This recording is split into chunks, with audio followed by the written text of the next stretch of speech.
Clevitus is the strongest demon king feared by all humans, and his only goal is to wipe out humanity for good. But everything changes the day he finds a human baby and makes a choice that shocks even him. From that moment, Clen hides his power and starts a new life, pretending to be some regular loser, raising the kid right in the middle of the world he once swore to destroy. But how long can a demon king hide his true nature? As the story begins, we see a young girl walking with her father out to the farm. When they finish, he calls her to follow him back home. She wanders around the house, spots a map of Enzi, and notices something odd. Right after the edge of the map, there are only dark spaces. Just their continent, then pure darkness, so she can't help but wonder why. Curious as always, she turns to her dad and asks what's beyond their city, a question even he can't answer. He sees the curiosity in her eyes and wants to give her an answer, but he can't because the truth is that he doesn't know either. So he tells her that every human, just like her, is born wanting to know more. But every time someone tries to enter that darkness, it ends in disaster. He explains that in those dark lands there are 4 demons. Each one guards the west, east, north, and south of Ethia. Every team that's gone out to see what lies beyond has been wiped out, completely destroyed. She's shocked to hear this and wonders if it's really that dangerous, but still, it doesn't change how she feels. Her father tells her that until the demons are gone, no one can discover what's out there. Every problem should have a solution, but this one seems impossible. Then he explains that only heroes with special treasures have a chance. Only those with these legendary weapons can face the demons, and until the true hero appears, nobody can win. Instead of scaring her, this just makes her more excited. She dreams of being a hero, of fighting back. If she can get the Sword of Haydn, she'll be able to join the fight. When the heroes win, they'll finally see the world beyond the map and uncover what's hiding in those dark places. Years go by and Alicia grows up. She's no longer a child. She's now one of the chosen heroes. She opens her eyes in the truck that's carrying her to the edge of the city. She grips the chain around her neck and tells her father. The time has come and she's ready to fight for her city. And she's not alone. Other heroes are heading out with her.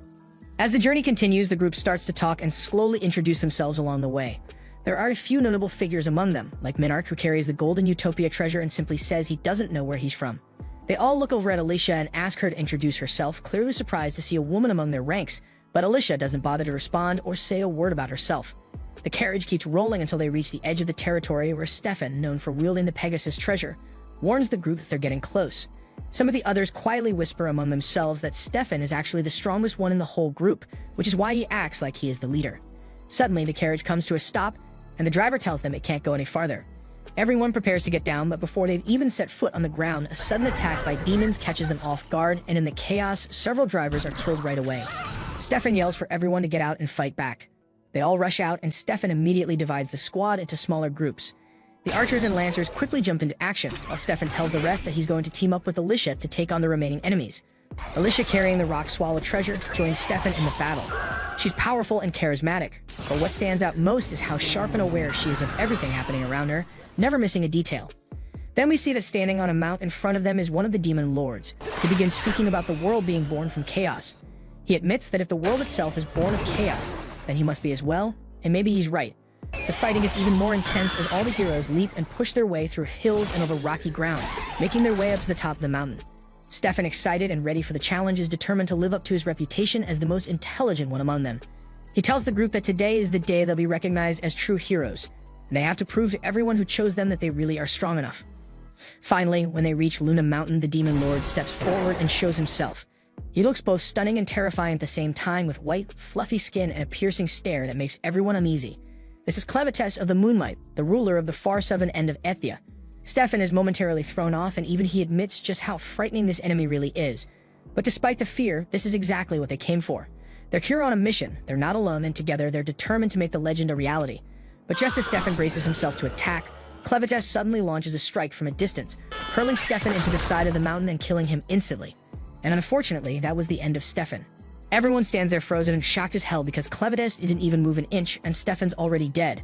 One of the other heroes tries to step up and take charge, shouting at everyone to get it together and fight back, but Alicia isn't rushing in like the rest. She's scanning the mountain, looking for anything that might give them an edge. As the heroes get closer to Clevitus, he cuts them down one after another without taking a single step. Alicia quickly figures out what's happening. She shouts to the others, warning them that Clevitus is attacking with the shadows. If they want to survive, they need to stay away from the shadows. The group hesitates, not sure what to do, but Alicia doesn't wait. She starts leaping across the mountainside, running as fast as she can. The shadow follows her, and she's the first one who actually sees the attack coming and manages to fight back. Clevitus's eyes light up in surprise. Maybe this battle won't be as easy as the others he's fought before, but still it catches his attention. This is humanity, and for 1,000 years he hasn't faced humans. But from what he remembers, they should be weak, as fragile as insects. Yet what he sees now is different. They're strong, they're on a mission, and nothing seems to break their determination.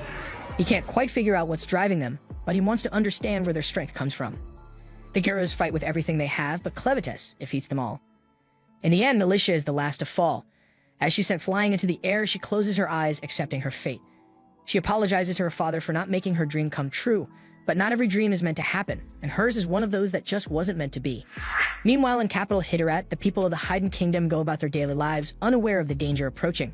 That's when Clevites erupts from the mountain outside the city. Panic spreads as he appears. Everyone in the city is terrified, but Clevites isn't interested in hurting them.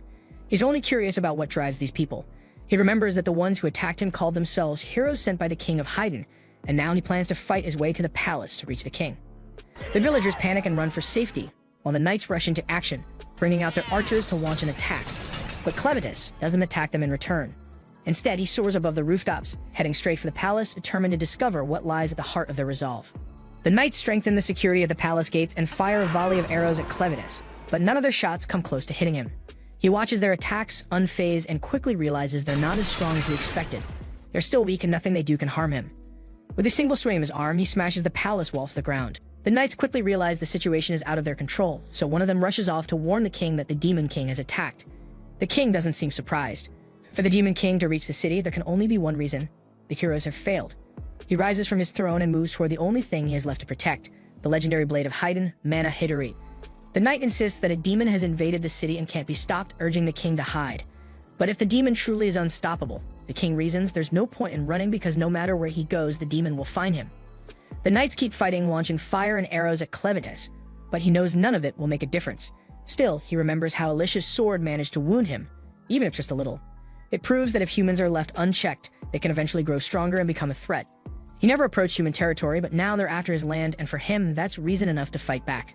The king approaches the door to defend the sacred blade, but as he opens it, Clevites appears right in front of him. With one look at the crown and the clothes, Clevites instantly knows he's facing the king. He calls it out, speaking clear human language, and that throws the king off because a demon shouldn't be able to talk like them. The king is shocked, asking how a damn beast like him can even speak their tongue. A Clevites just tells him to watch his filthy mouth because he's the only one with the power to save humanity. He has a few questions, and the king's answers will decide if all of humanity survives or gets wiped out. By all humanity, Clevites doesn't just mean Haydn's people, but also those of Duns, Orgates, Sladins, and Benti. His questions are direct. Who are humans? What defines their character? What is their true motivation? And why do they want to attack the Demon Kingdom? The king refuses to give any answers to a demon and only says that a beast could never understand. Clevites doesn't bother asking again, and he simply takes off the king's head. Clevites turns away, convinced now that humans are a threat and must be wiped out. He decides that, to destroy all of humanity, he'll need a team by his side, and he's willing to take his time building it. As he walks off, the sound of a crying baby catches his attention. Lying nearby is a mother barely alive, holding her child with the last of her strength.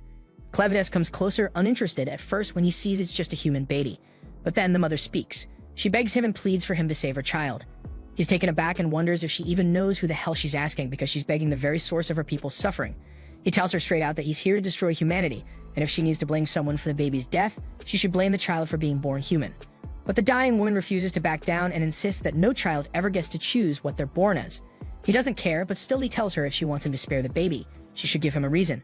The woman, running out of strength, says she can't prove the child's worth now, but she's certain the child will prove it when he grows up, and with that, she dies. Clevites picks up the child, and he isn't convinced, but since she was so sure, he decides he'll wait and see if this human is any different. After all, it won't take him long to watch a child grow. Elsewhere in this massive kingdom, we learn that there are 5 human races living in the world. First are the Duns, the most numerous. Next come the Orgites, known for their bravery and the horns on their heads. Then there are the Sladins, who are mostly introverted and don't interact much with others. After that are the Benti, who look a lot like demonic bandits but have incredible strength. Finally, there are the Haydnines, the oldest and the most mysterious and wisest of all. They have a unique ability to craft weapons from arcanicite, but only the royal family knows the secret technique. Because wisdom is what the Haydnines value most, they've spent years selling their weapons to the Duns. These deals have led to all kinds of adventures and partnerships between the two races, resulting in plenty of mixed bloodlines. Still, pure Haydnines are extremely rare. And outside the massive kingdom where all these races live, wild dark beasts roam the land. Then we see back in the Luna Mountains, the massive 9-tailed beast Clevites fends off a pack of smaller monsters that are about to gobble the baby. Terrified and helpless, The baby bursts into tears, and Clevitus is honestly concerned the child won't last long at this rate. He wraps his tails around the baby, trying to figure out how to get this loudmouth to calm down. For a moment, he places the tip of his claw on the baby's head, and just like that, the baby falls asleep. Watching over the child, Clevitus thinks to himself that it's only a matter of time before the kid drops a poop bomb. Sure enough, not long after, the baby wakes up, starts wailing, and as expected, makes a mess. Annoyed, Clevitus scoots up the child and heads out to solve the problem. And the best he can come up with is tossing the kid in a damn pit. But it's not as bad as it sounds, because it's just a pit full of bugs, harmless ones that actually eat poop.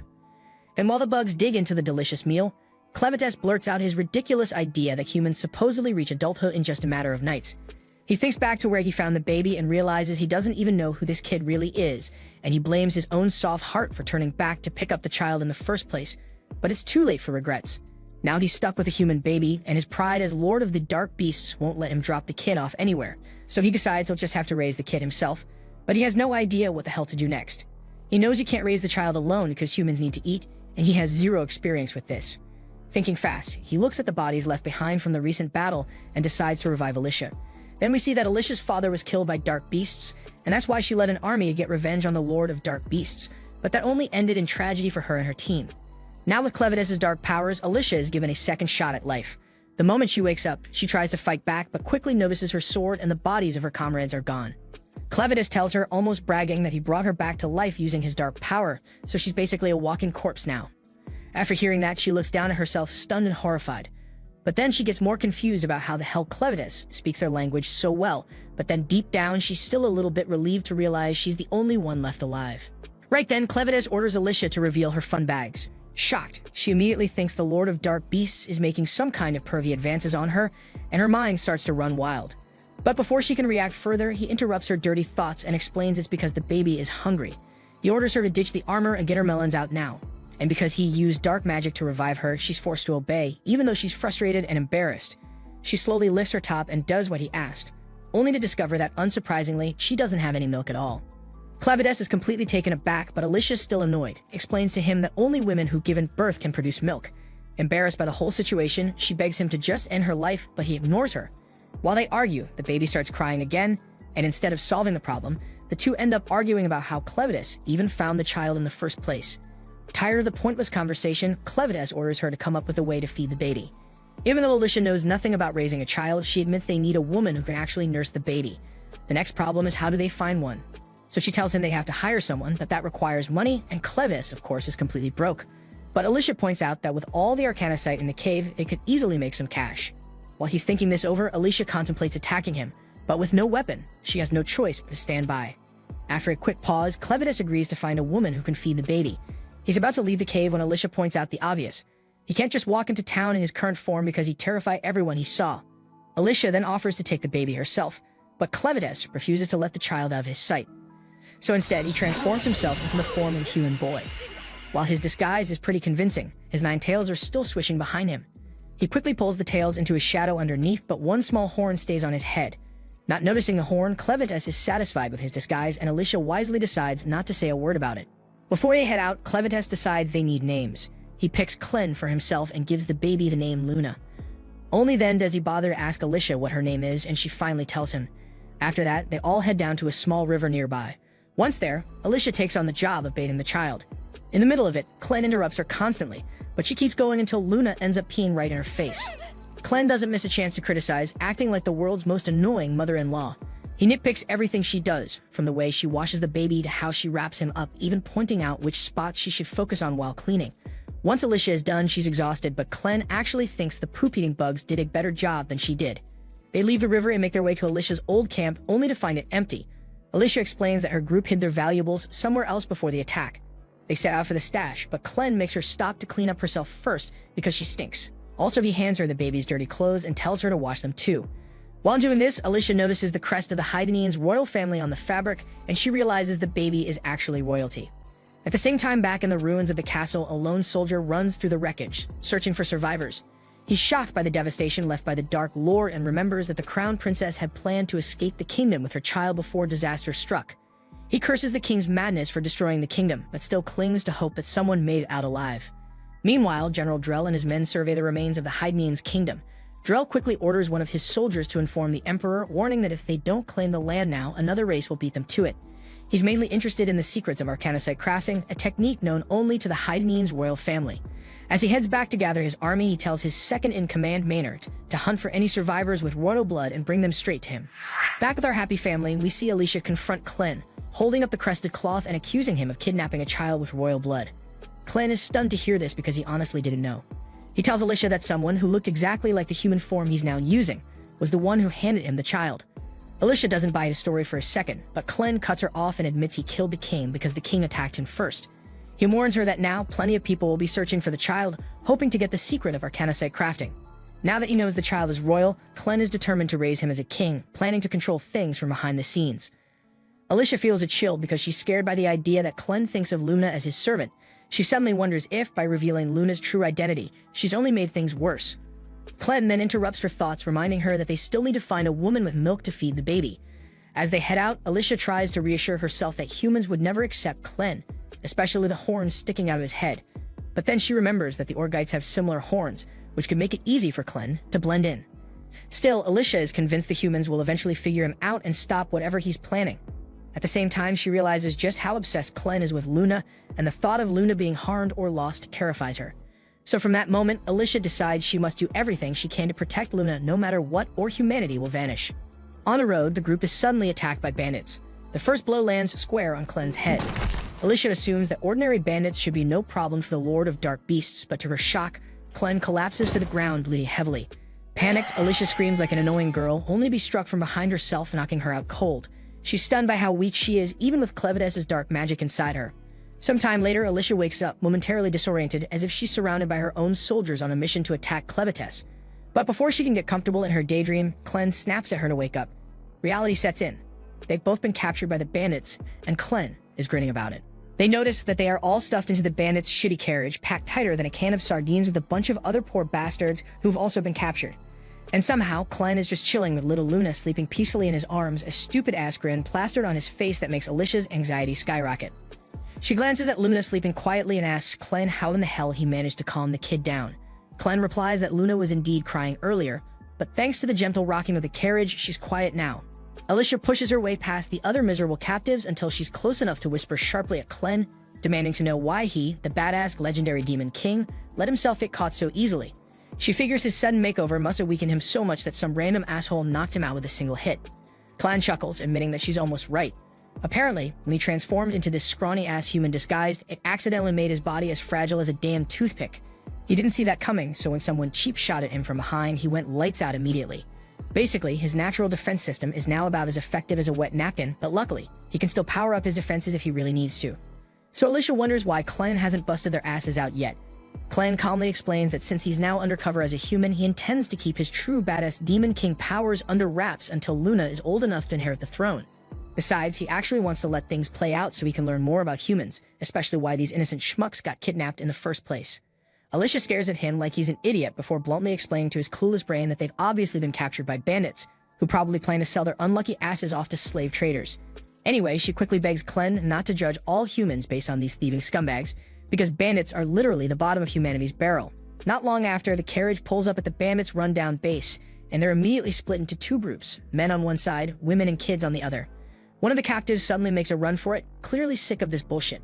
So Dagarn, one of the bandit leaders, watches the idiot sprint away, smirking smugly, knowing the guy just signed his own death warrant.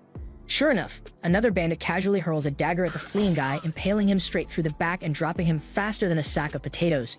With that moron permanently out of commission, Dagarn calmly warns the remaining fresh meat not to try anything similarly stupid, unless they want a blade decorating their spine too.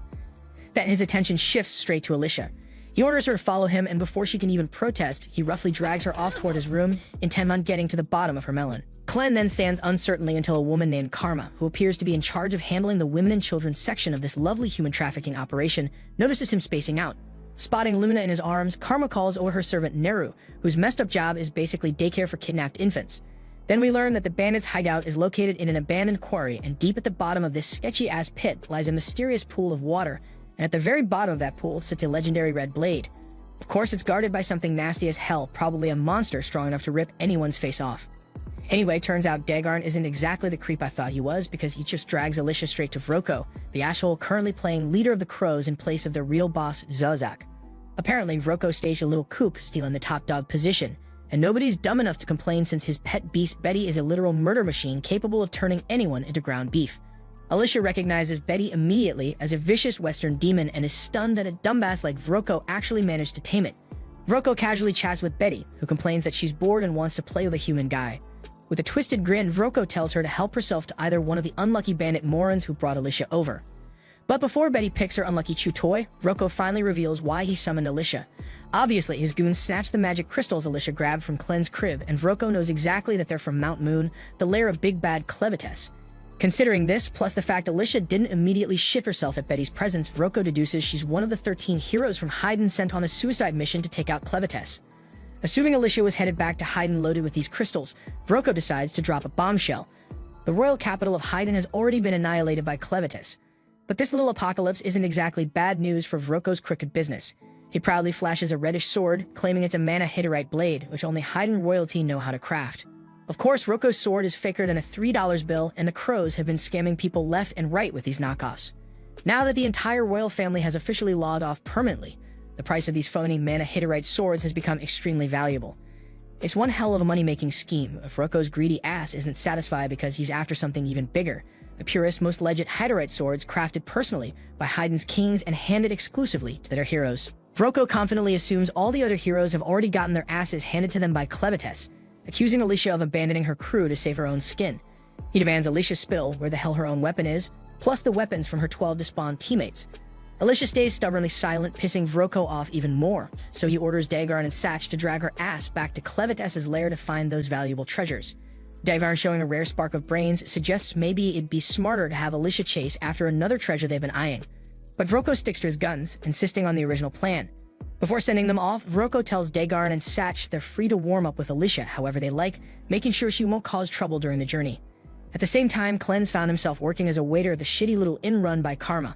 Watching the bandits trying to flirt with Karma makes Clen silently gag, genuinely wondering how these sleazy bastards manage to exist without spontaneously combusting from their own shittiness. On the other hand, Neru is busy feeding Luna her legendary milk while also doubling as a waitress, and sadly the customers constantly abuse the hell out of her. Clen patiently serves meat to these low-life thugs, impressing the idiots with his strangely obedient demeanor. Karma, however, feels uneasy around Clen. Everyone here just assumes he's some kind of ogre because of his horns, but his pale-ass skin and ice-cold killer stare don't quite fit that profile. Suddenly, two particularly disgusting bandits decide to harass Neru, dragging her off somewhere private for their twisted entertainment. They spend all night torturing her, leaving her bruised and battered. But Neru stays quiet, silently enduring the abuse, and once those scumbags are finally done, she limps quietly back into the inn to feed Luna again like nothing happened. A few moments later, the same two bastards who brutalized Neru suddenly start feeling dizzy and weak as hell. Before they even realize what's happening, they straight up vanish from existence. Turns out Clen was behind their abrupt departure, quietly serving up some ice-cold justice for Neru. When Neru returns to Luna, she finds the kid safely in Clen's arms, totally clueless about what he just did to her tormentors. Her only concern is feeding Luna again, so she takes the baby and carries her gently to a nearby shed to nurse her in peace. Clen quietly follows her inside and sits down beside her, asking Neru to tell him about herself. He's curious if she's actually part of these crow assholes and what exactly their deal is. Neru hesitates for a second, unsure of how to explain, but Clen softly encourages her to continue talking, insisting he's genuinely interested in hearing her story and nothing more. Neru quietly begins to spill her tragic backstory, revealing that she spent her whole miserable life stuck in this shithole, with no identity beyond being a member of the Crow's gang. She never knew her father and only vaguely remembers her mother. As a kid, all she ever saw was her mom's back, and she learned early that her mother was basically just a serf, having caught glimpses of cruel people treating her badly. When she was 12, her mom suddenly disappeared without a trace. Neru never found out whether her mom died or just bolted to escape this hell, but she quickly learned what her mother had shielded her from. The same night her mother vanished, some of the crows stormed into her room while she ate and harmed her severely. From then on, life turned into a relentless nightmare. The vicious men slapped her daily, treating her worse than livestock until Karma eventually stepped in. Karma took pity on Neru, warmly explaining that if she learned to make them happy, they might actually leave her alone for a bit. That night, Neru decided to follow Karma's terrible advice and started learning how to do what she had to survive. Although she knew she could never match Karma's level, her life marginally improved. At least now she had work and could feed infants like Luna thanks to her unusually abundant milk supply. So in some twisted way, she felt satisfied. Clen suddenly interrupts, confused as hell. asking bluntly how the hell she has milk without any children. Neru quietly admits that she had once been pregnant, but it ended in a tragic stillbirth. The baby moving inside her was the only thing keeping her sane. But when the midwives told her the child was dead, she sank into a frozen despair. Honestly, she was completely fine with passing away, figuring she might at least reunite with her lost child on the other side. But just as she was ready to let go, she suddenly felt warmth again. Her eyes snapped open to see a random 6-month-old baby desperately sucking at her melon, trying to survive. Seeing that little stranger fight so hard to live gave her a fresh purpose. She picked up the baby, fed him, and found new meaning in her miserable existence. Since then, she's fed countless other children who ended up at the crow's base, each one reminding her that her life had value. She confesses she even tried twice more to have kids of her own, but both times ended in heartbreak. By now, Clen's had enough of this sob story, bluntly telling her to shut up already, and out of nowhere, he asks Neru if she wants to follow him as Luna's personal wet nurse. He insists he's not trying to take her or anything weird, but he also can't think of a damn reason not to bring her along. Plus, Luna clearly likes her, so it'd definitely save him from dealing with Luna's crying tantrums all day, making it a total win for him. Luna gently taps Neru as if urging her to come with them, and Clen bluntly repeats his offer. He asks if she'd prefer becoming Luna's personal wet nurse, or if she'd rather stay here getting used and harmed by these filthy bandits.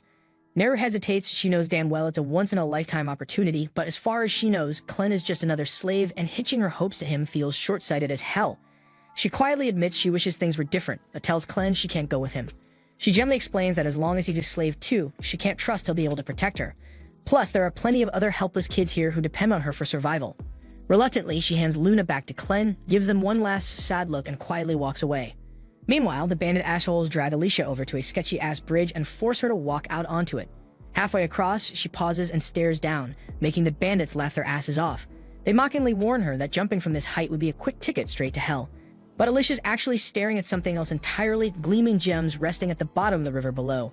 She instantly recognizes the place and mutters in disbelief before the bandits gleefully confirm this is the exact spot where the legendary hero Cordwar bit the dust. Right then, one brave, desperate captive steps forward, claiming he'll dive down and retrieve whatever the bandits want if they'll just let him and his wife go. His wife frantically urges him on, reminding these scumbags they promised to release them. But as soon as the poor guy plunges into the water, monstrous creatures emerge and immediately tear him to shreds, leaving the wife screaming like hell. Alicia grits her teeth, knowing full well these lying bastards never planned on releasing the guy. She realizes with dread that this place is basically hell on earth, infested with Arvensis, horrific monsters that flooded into their world 300 years ago. Back then, people at least had solid ground to fight on, but even Cordwar, the strongest hero of his time, couldn't handle these nightmare creatures. His legendary sword, the Stream Splitter, remains down in that cursed river to this day. And now these greedy bastards want someone stupid enough to retrieve the sword, even though it's clearly impossible. Furious, Alicia calls out the bandits for being complete scumbags, knowing full well they deliberately sent the poor guy to his death without even bothering to tie his rope properly. They snap back at her, reminding her she's not here to lecture them, and the bastard who's going to discipline her is already waiting. Alicia turns to see the disgusting thug Fido jump onto her bridge, openly leering at her and loudly fantasizing about stripping her. But before Fido can even lay a finger on her, Alicia suddenly breaks one of her own hands to slip free, snatches the sword from him like a damn boss, slices through the bridge ropes, and leaps off into the air. As she plummets toward the ground below, she mutters under her breath, desperately hoping Clen wasn't bullshitting when he assured her she wouldn't die. The gang then peers down, panic setting, and when they spot Alicia's lifeless body, they urgently realize she was their only lead to locating the lost 13 regalia weapons. At the same moment on the ground below, Alicia wakes up, her immortality curse placed by Clevides, bringing her back to consciousness. While she can't die due to the curse, it doesn't grant any regenerative powers, leaving her completely immobilized from the neck down, with absolutely no damn idea how to proceed. Every bone in her body feels shattered, and substantial blood loss makes it impossible for her to move on her own. She knows that remaining undiscovered by the bandits is crucial, so she desperately struggles until her spilled blood begins floating upward, summoning Clen to appear before her. Surprised by Clen's unusually small form, Alicia learns that his current size is due to his manifestation from the blood magic sustaining her immortality. Clen explains that this magical blood is essential to her survival. If she completely bleeds out, she'll truly die. But if Alicia continues proving useful, Clen promises to replenish all of her blood, enabling her body to heal fully from the injuries. Relieved by this assurance, but noticing Clen hasn't begun the healing yet, Alicia asks why he's hesitating. Clen assures her he will heal her, but first needs her insight on something. He recently identified Neru as the ideal candidate to serve as Luna's wet nurse. Despite Clen, even with his demonic senses, recognizing the severe mistreatment Neru suffers here, when he offered her a chance and escape to a far better life as Luna's caretaker, she shockingly refused him outright. Clen seeks Alicia's understanding of why Neru rejected such a beneficial proposal. Alicia surmises Neru likely views Clen as powerless, a slave incapable of fulfilling his promises. Bandit groups like theirs never willingly let anyone leave, relentlessly hunting down any escapees. Having grown up in such a harsh environment, Neru probably believes freedom is an impossible dream. Clen asks Alicia if there's any solution to this problem, and Alicia suggests that the simplest option would be eliminating all the bandits in the base. Without anyone left to chase after Neru, she'd be much more inclined to accept Clen's proposal.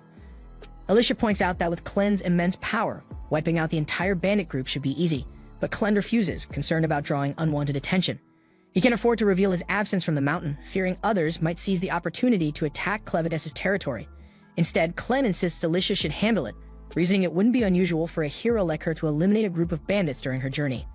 Alicia attempts to argue back, but Clen interrupts and insists she carry out the task, immediately flooding her body with magic-infused blood to restore her strength. Soon afterward, the bandits arrive at the bottom of the cave to locate Alicia's body. They're horrified to witness her body contorting unnaturally, bones snapping back into position and tissues rapidly mending, subjecting Alicia to unimaginable pain. Eventually, her body fully heals, leaving her completely restored. The bandits are astonished by her survival, but quickly shift their focus, believing they can still force Alicia to guide them to the 13 regalia. Aware of her hero status, they proceed cautiously, but feel confident in their numbers. One eater bandit foolishly charges ahead alone, striking Alicia's shoulder. However, compared to her recent agony, this blow feels insignificant. So Alicia swiftly seizes his arm, delivers a powerful punch to his face, and claims his sword and eye patch. Despite her reluctance to fight, she recognizes the bandits as irredeemable threats who must be eliminated. With Alicia handling the bandits, Clen now focuses on locating Meru and convincing her that escape is genuinely possible. In the meantime, Meru goes back to the tavern, greeted by a worried Karma. Karma expresses concern over the constant abuse Naru endures, frustrated by her own inability to stop the bandits. Naru deeply appreciates Karma's kindness, but acknowledges the workload awaiting them, prompting Karma to gently ask Naru to start washing the dishes. Karma sees Naru seems unusually cheerful for someone who just got roughed up and quietly asks if something good happened to her. Naru hesitates, not exactly calling it good, but admits it made her feel happy. She curiously asks Karma if she knows anything about the outside world, catching Karma completely off guard, because Naru has never shown interest in that topic before. Karma cautiously questions why Naru would want to know, so Naru shyly explains she was born in this camp and has no idea what it's like out there. But Karma was brought here from outside, meaning she must have some stories to share. Karma quietly acknowledges she does know about the outside world, but admits they aren't pleasant memories. Like most women who ended up here, their homes were either destroyed or they simply never had homes in the first place, making their past lives something they rarely discuss. Curious and a bit concerned, Karma asks why Naru suddenly cares about the outside, so Naru innocently replies that someone asked if she wanted to leave. Instantly furious, Karma slaps the shit out of her and scolds her harshly for saying something so dangerous out loud, especially with bandits still hanging around the tavern. To these bandits, they're disposable slaves who can be tossed aside whenever they're no longer usable. This is why all the girls had always stuck together and looked out for one another, and if Naru wants to survive here, she can't afford to say such careless things like that. Right at that tense moment, Vroko walks into the tavern, clearly having overheard their conversation, instantly making Karma anxious about what might happen next. Nervously, she tries to act casual, asking Vroko what brings him down here since he rarely visits the tavern. Vroko calmly replies he's heard there's a baby around and came to check on it. Karma quickly nudges Naru, asking her to tell Vroko where Luna is. Naru casually says the baby was in the stables last time she checked, and Vroko announces he'll go take a look himself. However, just as he's about to leave, Vroko suddenly orders Naru to come with him, and Karma's blood immediately runs cold. She can tell by his tone exactly what that means, and it can't possibly be good.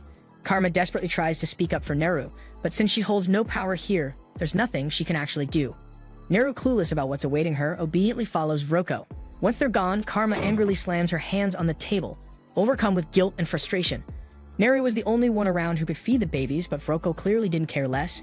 Karma tries convincing herself there's nothing she could have done and bitterly tells herself that Naru brought this fate upon herself by openly talking about escape in front of Vroko. But no matter how much she rationalizes it, she can't shake off the heavy guilt weighing down her heart. Right then, Clen walks in carrying Luna, startling Karma since she hadn't heard him approach. She quickly calms down, figuring he must have come by to let Luna nurse. Regretfully, Karma tells him that Naru was taken away and likely won't be returning. She hates it, but that's just how things are around here. Clen doesn't understand what Karma means and demands she clarify immediately. Seeing the intensity in Clen's eyes, Karma quickly realizes he's dead serious about ensuring Naru's safety. At the same time, Vroko guides Naru down a hidden stairwell into an area she never knew existed, despite spending her whole life in this camp. Naru is fascinated as Vroko explains that these tunnels were once part of a massive magic ore mine. Magic ores have tons of applications. Even a lamp Vroko carries is powered by magic ores blended with insect oil to create its flame. Before turning into a bandit, Roko spent a lot of time researching magic ores and how to mix them with different liquids to produce unique effects. And as he casually mentions this, Neru notices skulls scattered on the floor, but Roko, with a wicked smile, dismissively claims they're merely rat bones, assuring her it's nothing to worry about. Suddenly, Roko extinguishes the lamp, plunging the tunnel into complete darkness. Neru instantly panics, desperately begging him to turn the light back on. Roko calmly complies, and when the flame flickers back, Neru is horrified to discover Betty, Roko's pet monster, towering right behind her, looking so damn hungry. Proudly, Roko explains his research led him to a special mixture that grants control over demons like Betty. This discovery is precisely why he's now the leader of this ruthless bandit gang. And as the leader, he can't afford to let someone like Neru live after openly expressing her wish to escape. Thus, he's decided that Betty will handle Neru's execution personally. Reality hits Neru hard as fear surges through her, and she frantically tries to escape. So Roko coldly gives Betty the order, and the monster swiftly begins pursuing Neru. As Neru stumbles and struggles to flee, she bitterly recalls Clen's earlier offer. She deeply regrets rejecting it, knowing that if she'd said yes, things might have ended differently. Right then, Neru notices Clen standing at the far end of the tunnel holding Luna, and her heart breaks as she realizes she'll never be able to care for Luna again. Usually, this is exactly when Clen would heroically save her, but unfortunately, Neru gets swiftly devoured by Betty, swallowed whole and seemingly gone forever. Luna immediately bursts into tears after witnessing such a horrific sight, but Clen gently comforts her, explaining this is simply how the world works. Magical beasts have to eat too, so blaming Betty is pointless. If anyone is at fault, it's Clen himself for arriving too late. He's genuinely frustrated at losing someone as valuable as Neru, but there's nothing he can do now. Clen then calmly shifts his attention toward Roko, puzzled at how a proud troll from the western forests could ever serve a weakling fat dwarf with a buck-toothed face like him. Roko is completely stunned by Clen's audacity to insult him at a time like this. He's also baffled about how Clen even reached this place, but ultimately, it doesn't matter. Angry, he commands Betty to consume Clen as well, but shockingly, Betty refuses to move. Roko looks up at his usually obedient monster, only to be met with a sight he's never seen before, Betty trembling in pure terror. In fact, she's so frightened that she involuntarily vomits up Neru, who emerges badly burned by stomach acid and missing both an arm and a leg. Despite the horrific injuries and disfigurement, Neru somehow clings to life. Without hesitation, Clen swiftly neutralizes the acid covering Neru's body and gently places Luna beside her, letting him offer comfort during her final moments. He then discreetly sends one of his shadows to quietly carry both Luna and the severely injured Neru away, while Roko is distracted. When Roko turns back to confront Clen again, he's utterly shocked to discover that Luna and Neru have disappeared. Confused and enraged, Roko assumes Clen must have used some form of magic, but amusingly enough, Clen himself has absolutely no idea what magic even means. Roko assumes Clen is pretending not to know what magic is because magic is the only possible explanation for all the weird stuff he's been doing. Basically, magic involves mixing magic stones with other strange ingredients to create special effects. For example, this weird drug hidden in Roko's coat is made from magic stones, a few rare herbs, and the larvae of a nasty parasitic fly. When someone inhales it, they become dumb as hell, except for Roko himself, obviously. That's exactly how he made Betty so obedient in the first place. Without hesitation, Roko tosses the drug into the fire, causing a vapor to spread quickly through the air. The moment Betty inhales it, her mind goes blank, and she charges straight at Clen in a rage-fueled frenzy. Clen's fragile human body gets smacked around like a ragdoll, since he can't fully access his true power in this form. While he flies through the air, bouncing painfully off the cave walls, the only thing running through his head is how furious he is at Alicia for not warning him about this whole magic thing. Speaking of Alicia, she's currently busy slicing through bandits like their discount meat, already having dropped 8 of them. Unfortunately, there's still a whole mob left to deal with, and the cheap sword she swiped off the first bandit has already snapped in half. She realizes she'll need a way better weapon if she's going to finish off this entire gang, so she makes a break for the flooded part of the cave.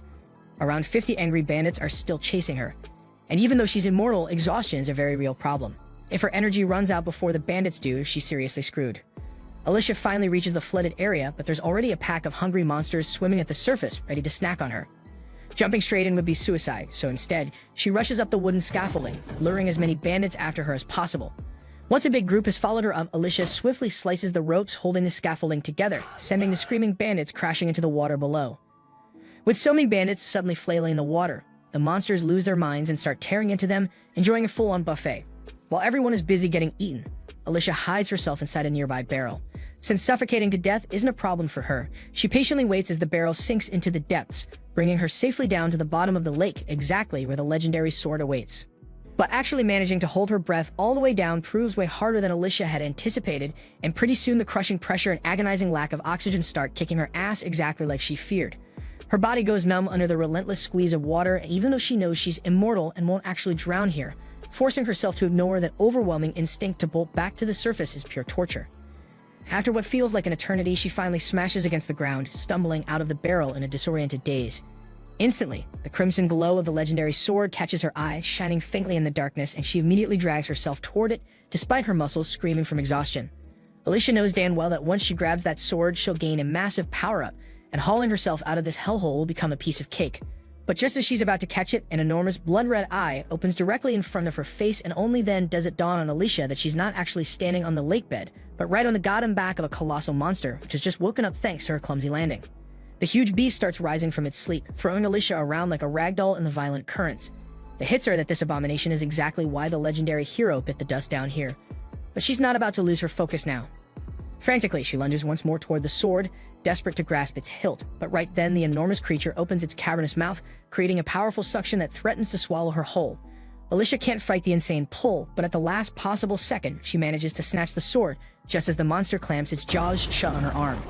Pinned painfully between its jagged teeth, Alicia summons a surge of raw strength from the trusty power of flashback-fueled rage, and with a savage scream, she shatters the monster's jaw. Finally free, she glares furiously into the beast's glowing eye as the legendary sword starts surging with power in her hands. Without missing a second, she swings it viciously, activating its water manipulation ability to launch herself forward at blistering speed. The gigantic monster immediately gives chase, and Alicia still can't quite wrap her head around the fact that something that freaking massive actually exists down here. She figures this nightmare must be one of the Ancient Ones, terrifying beasts from the Dark Ages who slumbered undisturbed for thousands of years. Typically, these legendary monsters stay hidden away in the most unreachable corners of the continent, but this particular asshole apparently woke up thanks to the humans mining arcanosite here and ruining its beauty sleep. While processing all that insanity, Alicia finally sees the surface approaching, but the smaller monsters lurking there notice her as well. She's painfully aware that she'll need oxygen immediately if she's gonna have any chance of winning this messed up fight, but those hungry little bastards are already blocking her path. With a swift swing of her sword, Alicia propels herself upward, brutally slicing one of the beasts in half, and finally breaches the water surface. The bandits stare in absolute disbelief, completely losing their shit at seeing Alicia alive again. But before she can even fully catch her breath, the enormous monster erupts out of the lake behind her. The sight of it sends the remaining thugs into a hysterical frenzy, and immediately the Ancient One unleashes hell, whipping out its massive tentacles and smashing everything in its path. Alicia has no choice but to dodge frantically and pull back, since even her best hits barely scratch the surface of this behemoth. It hits her quickly that even a legendary hero like her has no real chance going solo against a monster of this insane scale. Fortunately, the Ancient One decides to take out its rage on the panicked bandits instead, devouring most of them instantly. And the handful unlucky enough to escape its jaws end up shredded by the monster fish, leaving nothing but chum in the water, so Alicia figures her job here is officially done. Just then, she hears Clen's voice echoing in her head and glances around, searching for the bastard. He quickly tells her he's talking to her through telepathy, adding that while he can't clearly see what happened, the bloodbath he's sensing all around means she's obviously completed her mission. Alicia explodes at him through their mental link, cursing him out for not helping her when she was fighting for her damn life, but Clen shuts her off, calmly saying he's dealing with his own shitshow at the moment. Alicia struggles to imagine anything that could trouble someone like a demon lord, but Clen explains he's facing some weird technique he's never encountered before, and this human form he's wearing sucks way more than he expected. He complains that Alicia conveniently forgot to mention magic's existence to him, promising her that once she returns, he'll punish her accordingly. Still, he's already dealt with the brainwashed troll, and he is now chilling on top of the troll's body. Elsewhere, Vroko is desperately sprinting for his life, internally screaming about how Clem turned out to be some ridiculously powerful mage who one-shotted his troll like it was nothing. In his blind panic, he trips over Miru's lifeless body with baby Luna bawling beside it, and as soon as he sees the kid, a sinister idea pops into his twisted mind, giving him one last shot at salvaging his hopeless situation. Meanwhile, Alicia rushes to regroup with Clen after getting his instructions, immediately noticing the bizarre crimson smoke drifting through the air. Clen, on the other hand, quickly notices the sword Alicia is now awkwardly hiding beneath some cloth. She bluntly informs him she's sure as hell not discarding the blade after nearly getting herself killed trying to get her hands on it. Clen could honestly care less about the sword right now though, because that strange red smoke is seriously messing with his senses. He irritably informs Alicia that although normal humans and animals seem unaffected, it's completely throwing him off balance as a demon lord. He can't smell a damn thing, his ears won't stop ringing, and frankly, he's pissed off. Clen growls in frustration, saying that if he reverted to his true form, he could obliterate the entire area and clear this irritating smoke instantly, but there's no way in hell he's going nuclear until he knows exactly where Luna is. Alicia immediately freaks out upon discovering that Luna isn't with Clen, but he quickly reassures her, saying the kid shouldn't have gotten far. He then demands Alicia spill whatever she knows about magic. She explains that only a handful of people can pull it off by channeling the hidden energy inside Arcana Sight. Alicia admits with frustration that she personally sucks at magic despite knowing some theory, and Clen bluntly calls her utterly useless. Alicia explodes, unleashing a torrent of curses at Clen, but he completely ignores her ranting and decides they need to move fast and locate Luna and Neru, acknowledging that there's a chance both of them could already be dead. Alicia's blood runs cold at hearing those chilling words, and she nervously asks Clen what he'd do if Luna really is dead. Without a hint of emotion, he responds that he'd immediately lose all interest in humanity, causing Alicia to realize in horror that this scenario would be humanity's absolute worst nightmare. Determined to save mankind from Clen's wrath, Alicia urgently starts searching for Luna, quickly stumbling upon a trail of fresh blood. She asks Clen if Neru had been bleeding, and he confirms it. Alicia guesses that either Neru is dragging herself along or somebody's pulling her. Either way, they wouldn't have gotten far, meaning they need to move their asses right now. Meanwhile, Neru is barely alive, desperately holding onto Vroko's leg with every shred of strength she has left, determined to protect Luna even if it's her last damn breath. Vroko, completely pissed off, keeps cursing and brutally kicking Neru, ordering her to let go.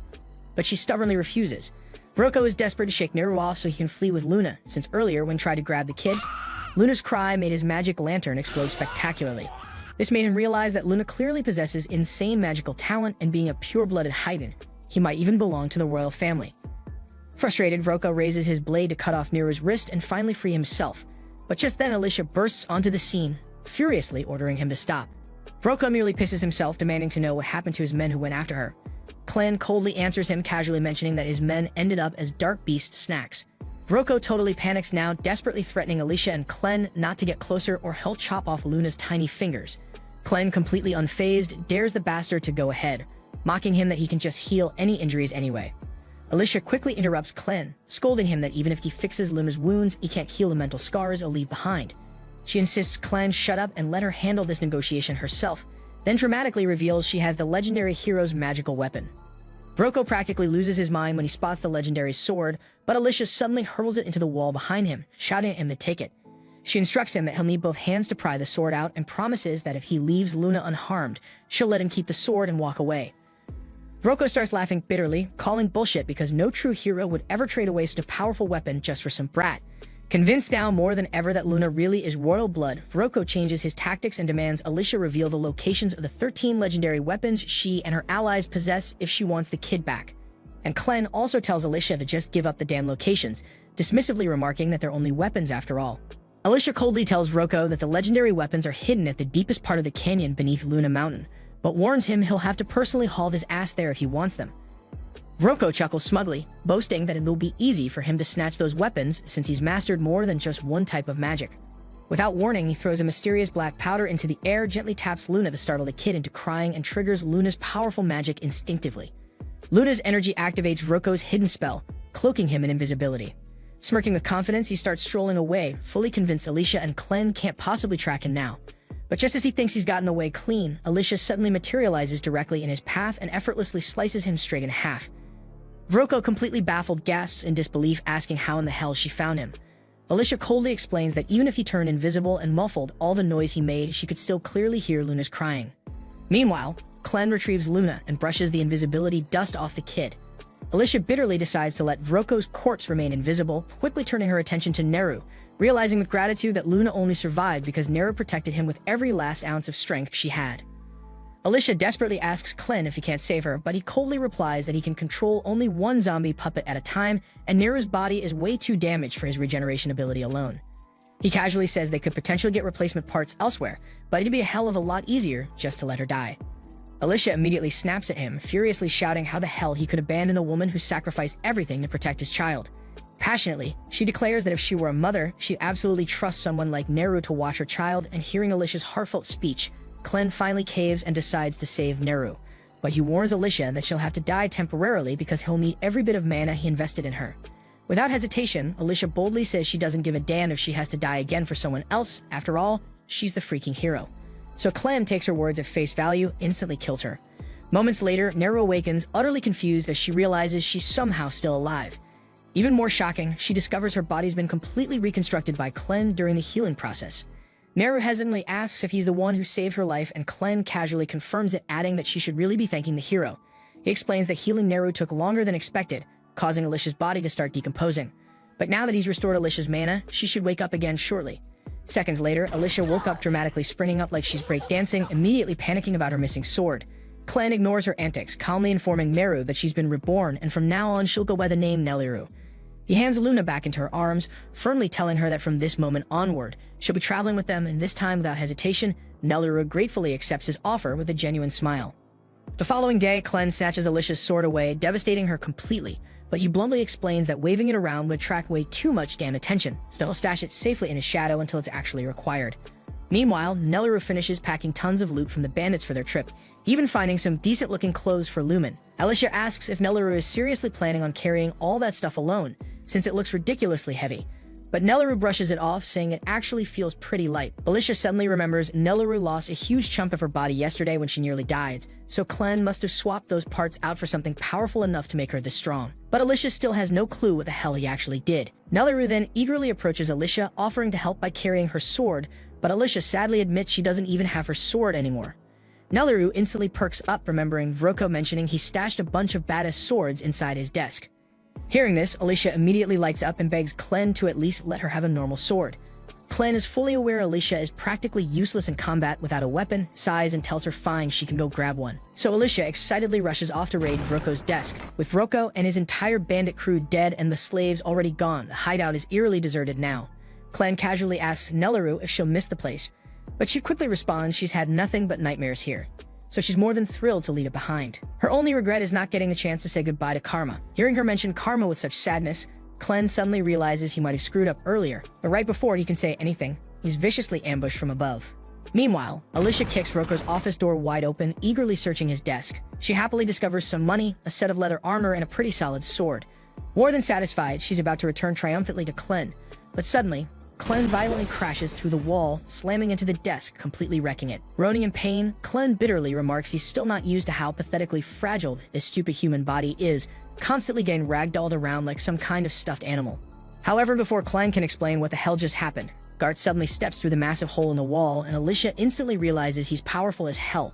She draws her sword, ready to fight, but in a blink, Gart lunges forward, delivering a kick so powerful that the sheer air pressure slices Alicia's cheek open. Gart is mildly impressed that Alicia managed to react fast enough to dodge, but he figures she won't last long, immediately launching into a ruthless barrage of kicks until Alicia stumbles. He then jumps back, unleashing a violent gust of wind that blasts Alicia straight through the roof and out of the building. Alicia crash lands outside, and Gart is again genuinely surprised she can still stand after that hit, so he calmly offers her a deal.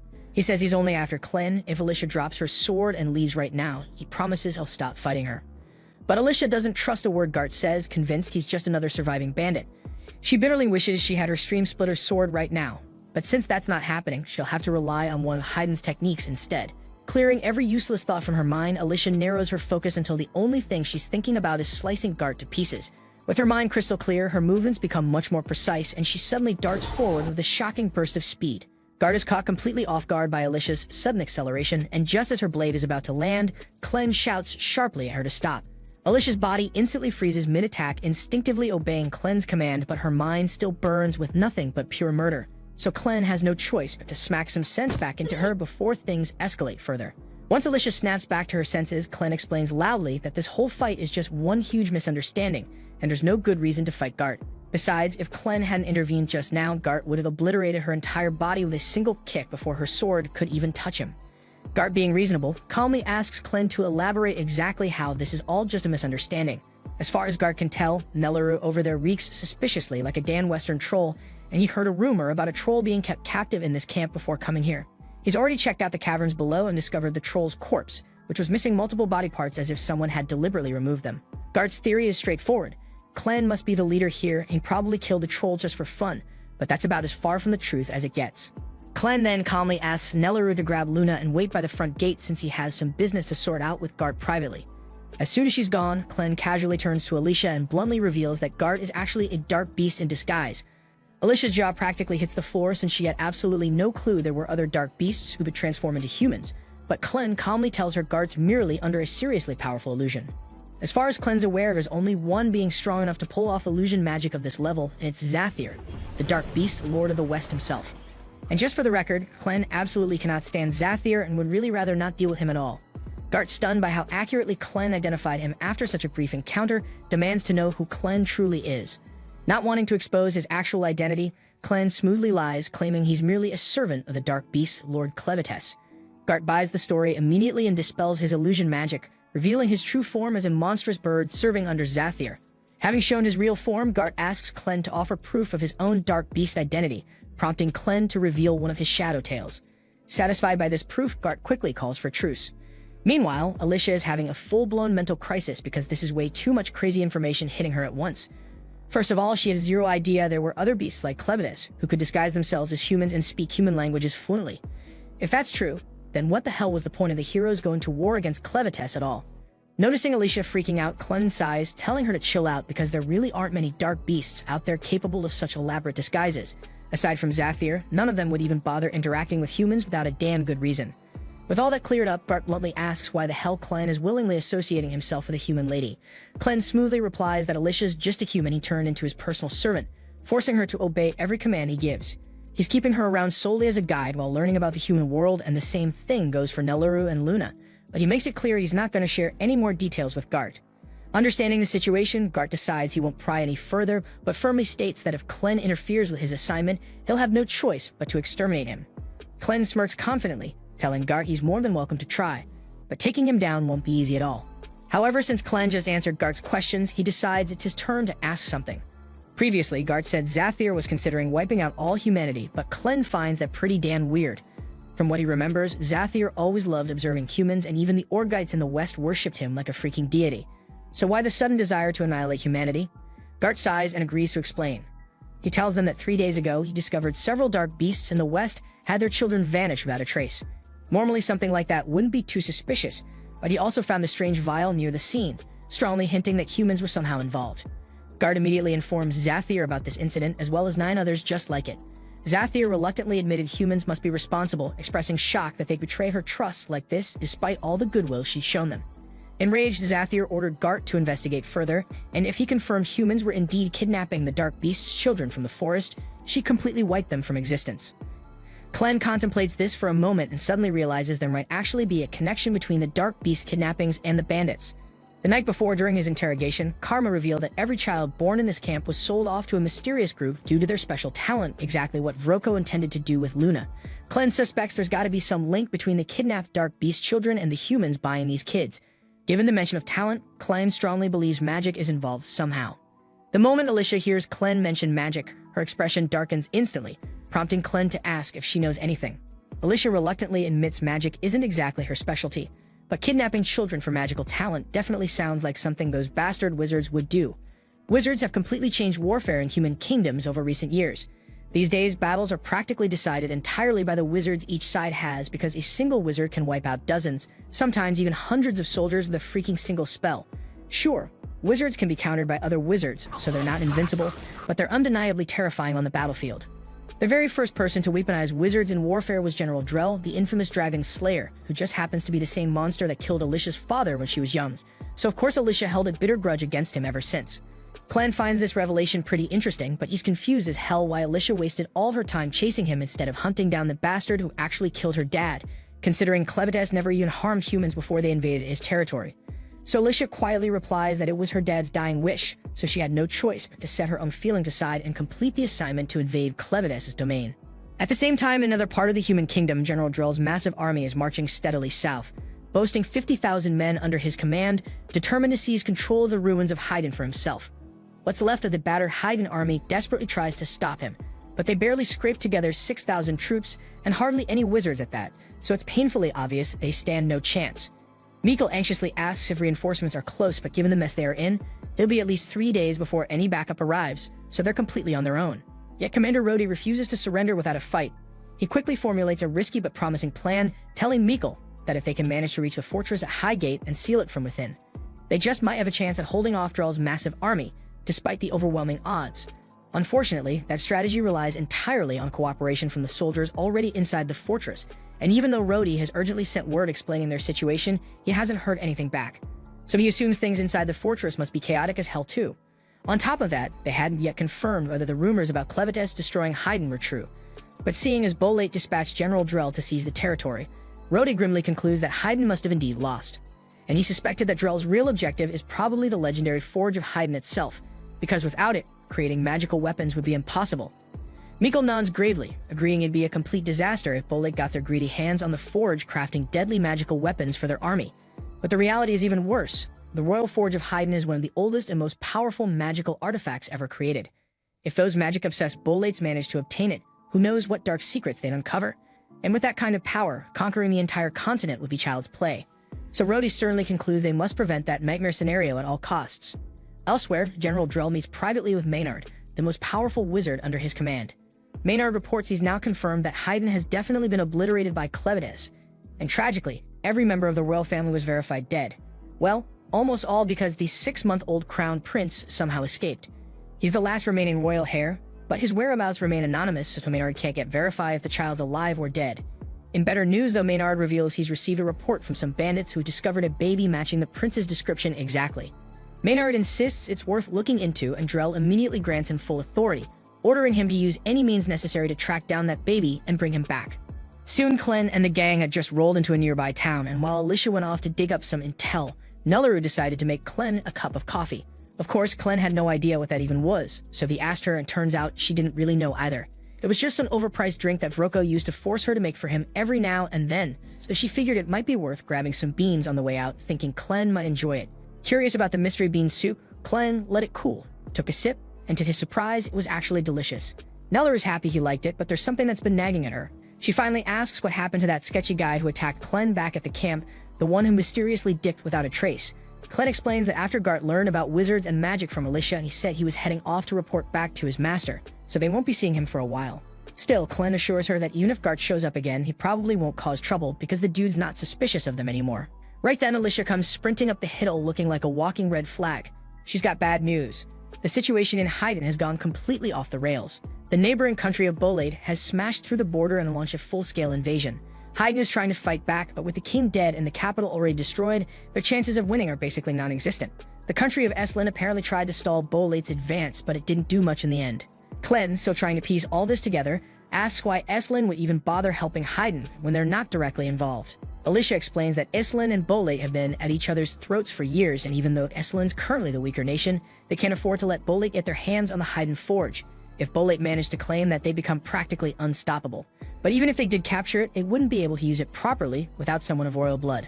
But the real issue is that Haydn is completely outmatched, and thanks to Clem's offing their king, Haydn no longer has any decent sorcerers or leadership left. And at this pace, it won't be long before Haydn gets completely brushed off the map. That all sounds like a massive headache, but Clem honestly doesn't get why he should care because his only goal is to make Luna king. Whether Bolate burns Haydn to the ground or throws a party in the capital, it's none of his business. But Alicia cuts in, telling him it actually does matter, because if Haydn falls under Bolate's control, Luna's dream of becoming king goes straight into the trash. Under Bolate rule, only citizens born in Bolate can take the throne, and let's be honest, Luna looks 100% pure-blooded Haydnite, so that alone would make him an outcast, if not a target. Worse, pure-blooded Haydnites aren't just rare, they're valuable. Their blood is literally the key to refining arcanicite efficiently. And with a psycho like Drell leading Bolate's army, there's no telling what horrors he'd unleash to get his hands on someone like Luna. Alicia knows this firsthand. Drell was the man who killed her father, and not because they were enemies or anything like that. No, they used to be tight. But since her dad was considered one of the most elite swordsmen in the land, Drell showed up years after the guy retired just to challenge him and prove he was better. And when he won, he looked Alicia dead in the eyes and blew up her house for no reason other than pure malice. Alicia was burning with rage, ready to grab her father's sword and avenge him right then and there, but her father stopped her, because he knew Drell would kill her on the spot if she even tried. With his dying breath, he begged her not to go down the path of revenge. He warned her it would only lead to endless war and suffering. Instead, he asked her to become a hero, someone who saves people, not someone who destroys. He promised he'd always be watching over her, and she never forgot. Now, with Bolate sweeping through Haydn like wildfire, Alicia tells Clem that the only way to ensure Luna's future is to stop them. Drive them out and crush Drell's ambition before it burns everything down. Clem knew she was right. Deep down, he could see the logic in it, but he still hated the irony. Here, he was about to protect the very place he once swore to destroy, and that thought annoyed him more than he expected. Still, Alicia's relieved that he's willing to step in. She says she'll get ready to head out, but Clem stops her. If he's going to take action, he can't risk people thinking he's just doing it because Alicia asked. He needs a solid reason to go head-to-head with Drell. And luckily, Drell's been abducting Dark Beast kids to turn them into war mages for his army. So that alone gives Clem the excuse he needs, and honestly, he's a bit hyped to see what these wizards are really capable of. He knows Alicia's probably dying to get back at Drell for murdering her father, but he reminds her that her dad's final wish was clear. He didn't want her to become a weapon of vengeance. He wanted her to be the kind of hero who saves lives. Alicia hasn't forgotten the vow she made, but after everything that's gone down, calling herself a hero feels like a bad joke. Right now, she's just going through the motions, stuck being a puppet to someone else's will. But even if that's true, Clem throws the question back at her, what does being a hero really mean?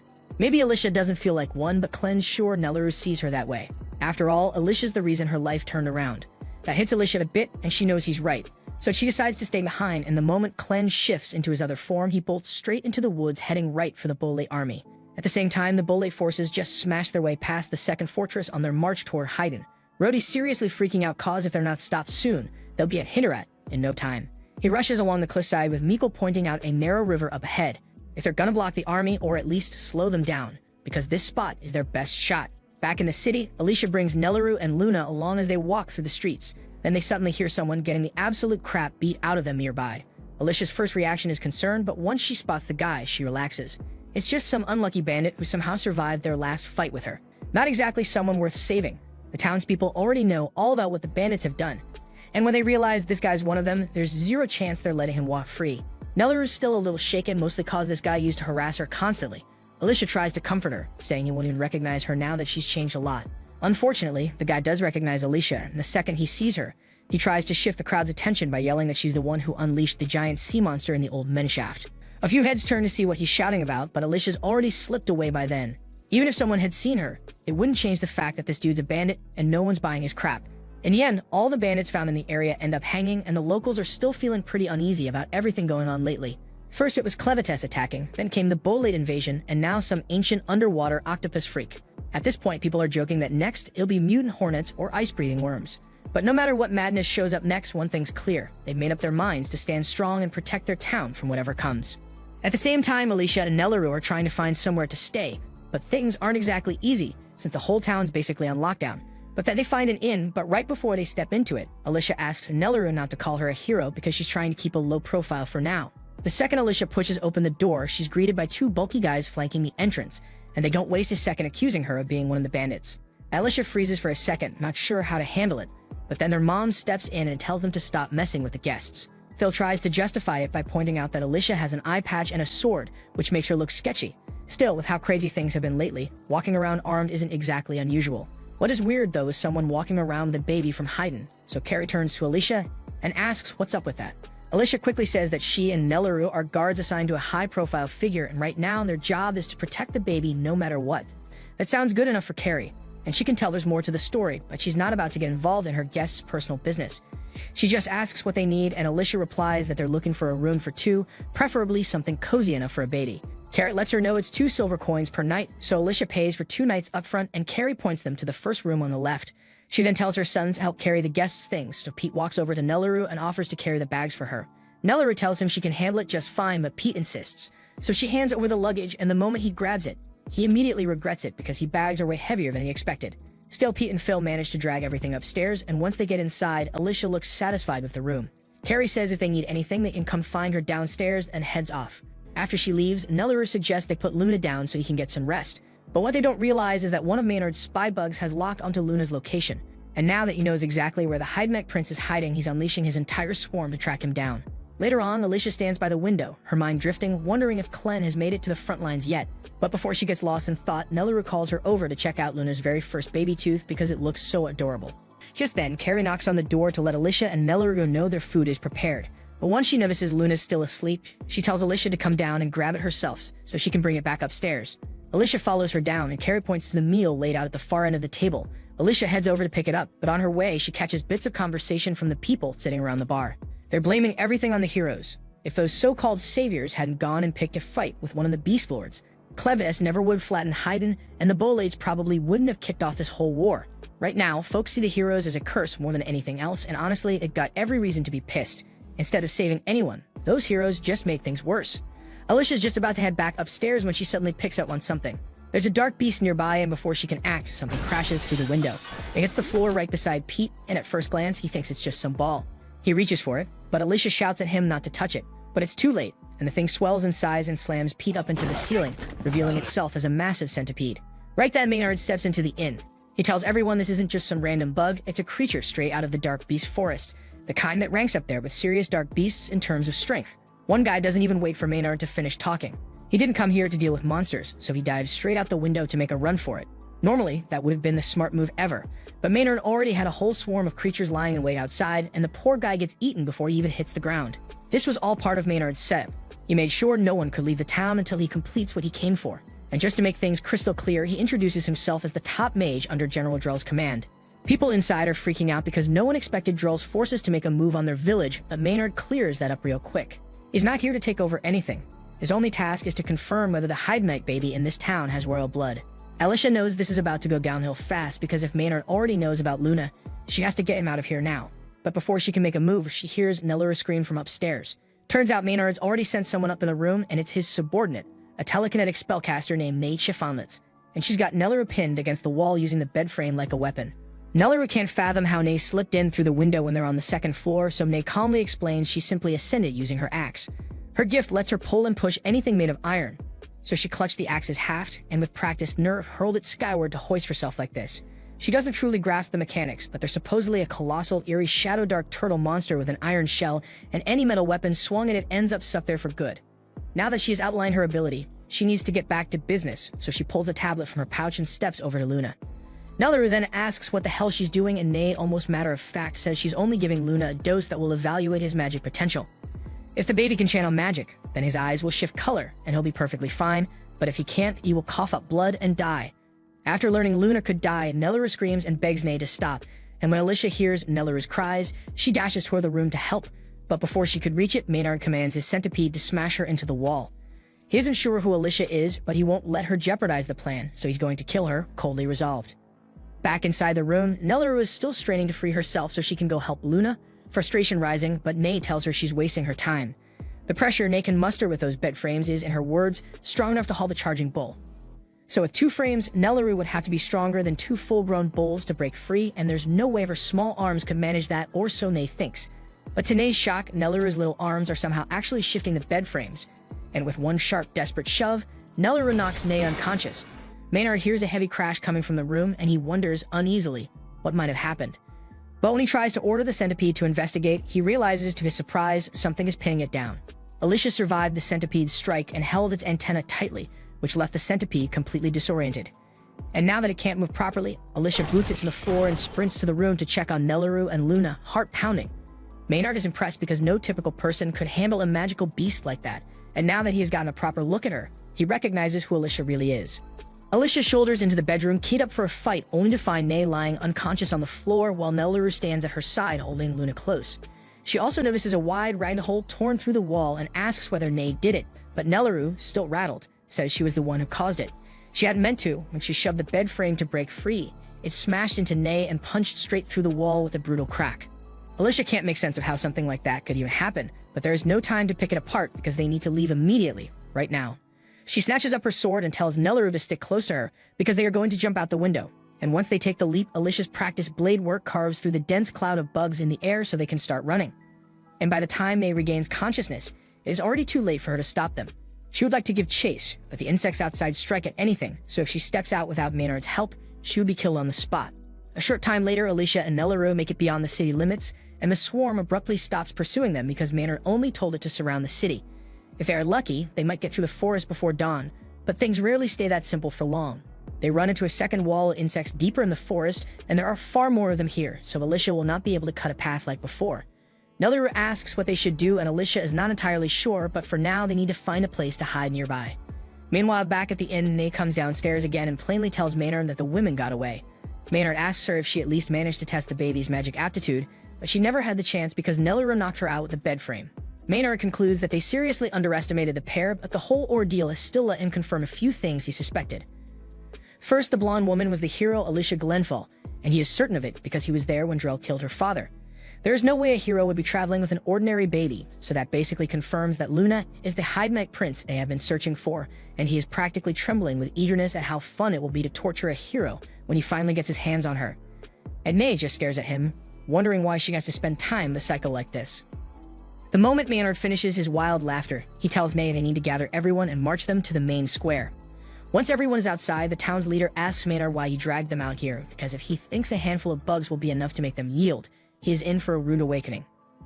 Maynard is impressed by how gutsy these people are, but he wants a few points made clear right now. First, he says he and the Bolate army wouldn't even be here if the king of Haiden hadn't made that foolish wager and attacked Clevites. And now that the capital lies in ruins, it's possible Clevites might return to seize the territory, so the Bolate forces are generously stepping in to shield them. It's basically a pretext to invade Haiden, but without the king and his magic weapon, there's almost nothing they can do to stop it. Besides, Maynard tells them there's a bigger enemy to handle in the meantime because the blonde from earlier is one of the 13 heroes who sparked this whole mess, so if they want someone to vent at, they can start by chasing her down. At the same time, Drell's army is still marching to claim the fallen Haiden capital, and they're halfway across a shallow river when Drell suddenly halts, sensing eyes on him. He tells the stalker to step out immediately because there's no point hiding when the moon is so bright tonight. All at once, Rhodey bursts from the bushes and drives his spear into the water, freezing the whole river solid and locking the feet of all of Drell's soldiers. Then he commands his troops to push forward. Even though Drell's army outnumbers Rhodey's 10-1, Rhodey's troops came with ice cleats, so they can still move freely, while even Drell's enslaved dark beasts stumble and scrape for footing. Miko leads the soldiers into the clash and tells everyone to target Drell's wizards first, so they can't free themselves. Drell knows the Frost Spear's capabilities, but even at full output, it shouldn't have been able to freeze the entire river in one sweep. He figures Rhodey must have placed a wizard farther upstream to chill the water just below freezing, so the Frost Spear could finish the job, and he admits he's impressed by how tightly planned Rhodey's tactic was. Rhodey looks to have truly mastered the Frost Spear, and if he topples Drell here, this whole war could end, but Drell tells him it won't be that simple. Rhodey then surges at Drell with his spear, but Drell answers with a crushing backhanded cut that blasts Rhodey several feet backward. Rhodey stays locked in and fires an ice spell through the spear at Drell, yet Drell slips aside in time and springs off his path, leaving the water and the horse frozen where the strike landed. They close again and trade blows, and once more Drell finds himself grudgingly impressed by Rhodey's skill. A regalia might lend power, but it takes real strength to pull out its full potential like this. Even so, he says it still isn't enough to break the world's shackles. He then floods the field with power and has his sword call a dragon's claw into the air. Rhodey is stunned because regalia aren't supposed to manifest solid things, but the claw is absolutely real and swats him clear across the river. Mikkel and the rest of the soldiers see him in trouble, so they wheel around to support him. And at the same time, Drell explains that by fusing his blade with magic, he has turned it into something far beyond a normal sword. Right then, Drell notices some of Rhodey's men rushing toward him, so he pivots and erases them with the dragon claw, taking his own troops in the same sweep. Rhodey can't believe Drell would kill his soldiers so casually, but Drell says anyone weak enough to die to a blow like that doesn't deserve to see the world beyond their borders. Rhodey has no idea what Drell keeps going on about since he's been talking about borders and shackles for a while. So Drell explains that his aim is to crush the legend of the heroes. That story is what drove people to challenge unbeatable enemies with methods that make victory nearly impossible. Things have stayed this way for thousands of years and nobody has thought to question it, so the pattern never changed. But he says it ends here. Drell then tells Roddy he isn't going to kill him because he was a worthy opponent, and by now he should understand there's no way he can win this fight. Rhodey tries to rise, but there's no strength left in his body, so he's forced to watch while Drell pushes on with his conquest. But a heartbeat later, Clevites drops onto the battlefield, and everyone looks up in pure terror when they realize the Southern Lord of the Dark Beasts has arrived. Clevites notices that Drell is unmistakably the one commanding the field, so he says he has a question to put to him right now. Children from both humans and dark beasts have been vanishing, and from what he has heard on the way, it ties to the magic Drell wields, so he wants to know if Drell truly stands behind it. Drell asks whether a beast lord should really travel this far just to pose a question, when surely has weightier duties waiting elsewhere. Clevites replies that this is part of a lord's charge, and if anyone profanes his lands or his people, the law requires that he kill them with his own claws in retribution. Drell asks what empowers Clevites to declare the law of the land, but Clevites, irritated by how much Drell talks, drives a brutal stab straight through his stomach. He adds that all of this could have been avoided if Drell had simply answered the damn question in a steady voice, that even with a hole in his chest, Drell looks unfazed. He says he already knew Clevites would come to kill him, and he knew there was no way he could win in a head-on fight, so he prepared in advance. A third eye opens on Drell's forehead as he prepares to invoke his ultimate spell, Dark Ichor Prison. This blindsides Clevites, since he had no idea humans could use Dark Ichor, and in the next instant Drell's body detonates all at once, splashing him with hot blood. When the blast clears, the only things left are Drell's sword and a massive sphere of what used to be Drell surrounding Clevites, like a prison shell. However, if you thought Drell was deceased, you'd be mistaken, because before he blew himself up, he shifted his consciousness into the sword. So he no longer has a human body, and he exists entirely as the magic bound to that blade with no flesh or heartbeat. He went to great lengths to sacrifice his body for this Dark Ichor prison, and he is certain that even someone as powerful as Clevites would not break out of it easily, not anytime soon. Clevites seems to have been rendered unconscious by the prison, so he remains unmoving inside, and Drell plans to leave him there until he eventually dies. Rhodey watches in astonishment and cold dread because he cannot believe that Drell truly managed to defeat Clevitus so quickly when the 13 heroes failed to do so. If he is capable of that, then Haydn stands no chance against his might, and Drell, more determined than ever to press his task, orders all of his remaining soldiers to prepare to move without pause. At the same time, deep in the forest, Alicia and Nelleru are still slipping through the trees trying to get away from Maynard when Alicia suddenly senses that something is wrong beneath the heavy branches. However, she has no idea what caused the strange feeling, an odd prickle at the back of her neck, and there is no way for her to contact Clevitus from here, so she tells Nelleru they need to keep going. All the while, a knot of furious townsfolk whipped up by Maynard's orders fan through the trees, slowly hunting them by torchlight. Minutes later, the villagers trap Alicia and Nelleru inside a weathered cabin. At the front, Phil heads the pissed-off crowd, brandishing flaming torches as they shout for Alicia to show herself, claiming they know she's inside, so hiding is useless. Alicia and Nelleru keep low and out of sight, uncertain what move to make. Phil keeps bellowing, pinning every misfortune that hit their town on her. Speaking for the lot of them, he declares they always despise the so-called heroes, since heroes never really do real work. All they ever do is put down a dark beast once in a while, and people act like it's some miracle. Nelleru tries to buoy Alicia, pointing out she's different because she saved both her and Luna's lives. But Alicia only tells her to move away from the window, stressing the top priority right now is keeping her and Luna out of harm's way. Alicia admits she half expected something like this, especially after they couldn't get out of town. What she didn't see coming was the townsfolk tracking them down this fast. She thinks about running since Maynard still hasn't caught up yet, but realizes it won't help because there's no damn place left to hide. Phil runs out of patience and lifts his firebrand, ready to pitch it at the shack. Before he can follow through, his brother grabs his arm because their mother and father have just arrived, both of them furious. Their father, Mark, lays into them, reminding them their forefathers built this water wheel over 200 years ago, and he won't let them burn it. Phil snaps back, but Mark cuffs him on the head and tells him to shut up, saying he shouldn't swallow whatever two outsiders told him. Mark adds that he doesn't trust Maynard or Nate either, which is why he has two strong men watching them to make sure they don't cause a problem. He shoulders past Phil and tells him to step aside and let him handle it. He goes to the doorway of the shack and calls to Alicia, saying he only has a question, and vows nobody within will be touched until the talk is finished. He wants to speak with her alone, so he asks her to come out. Alicia sees she has no choice, tells Nelleru to stay in and look after Luna, then walks outside. The initial detail Mark observes is that she's missing her regalia blade.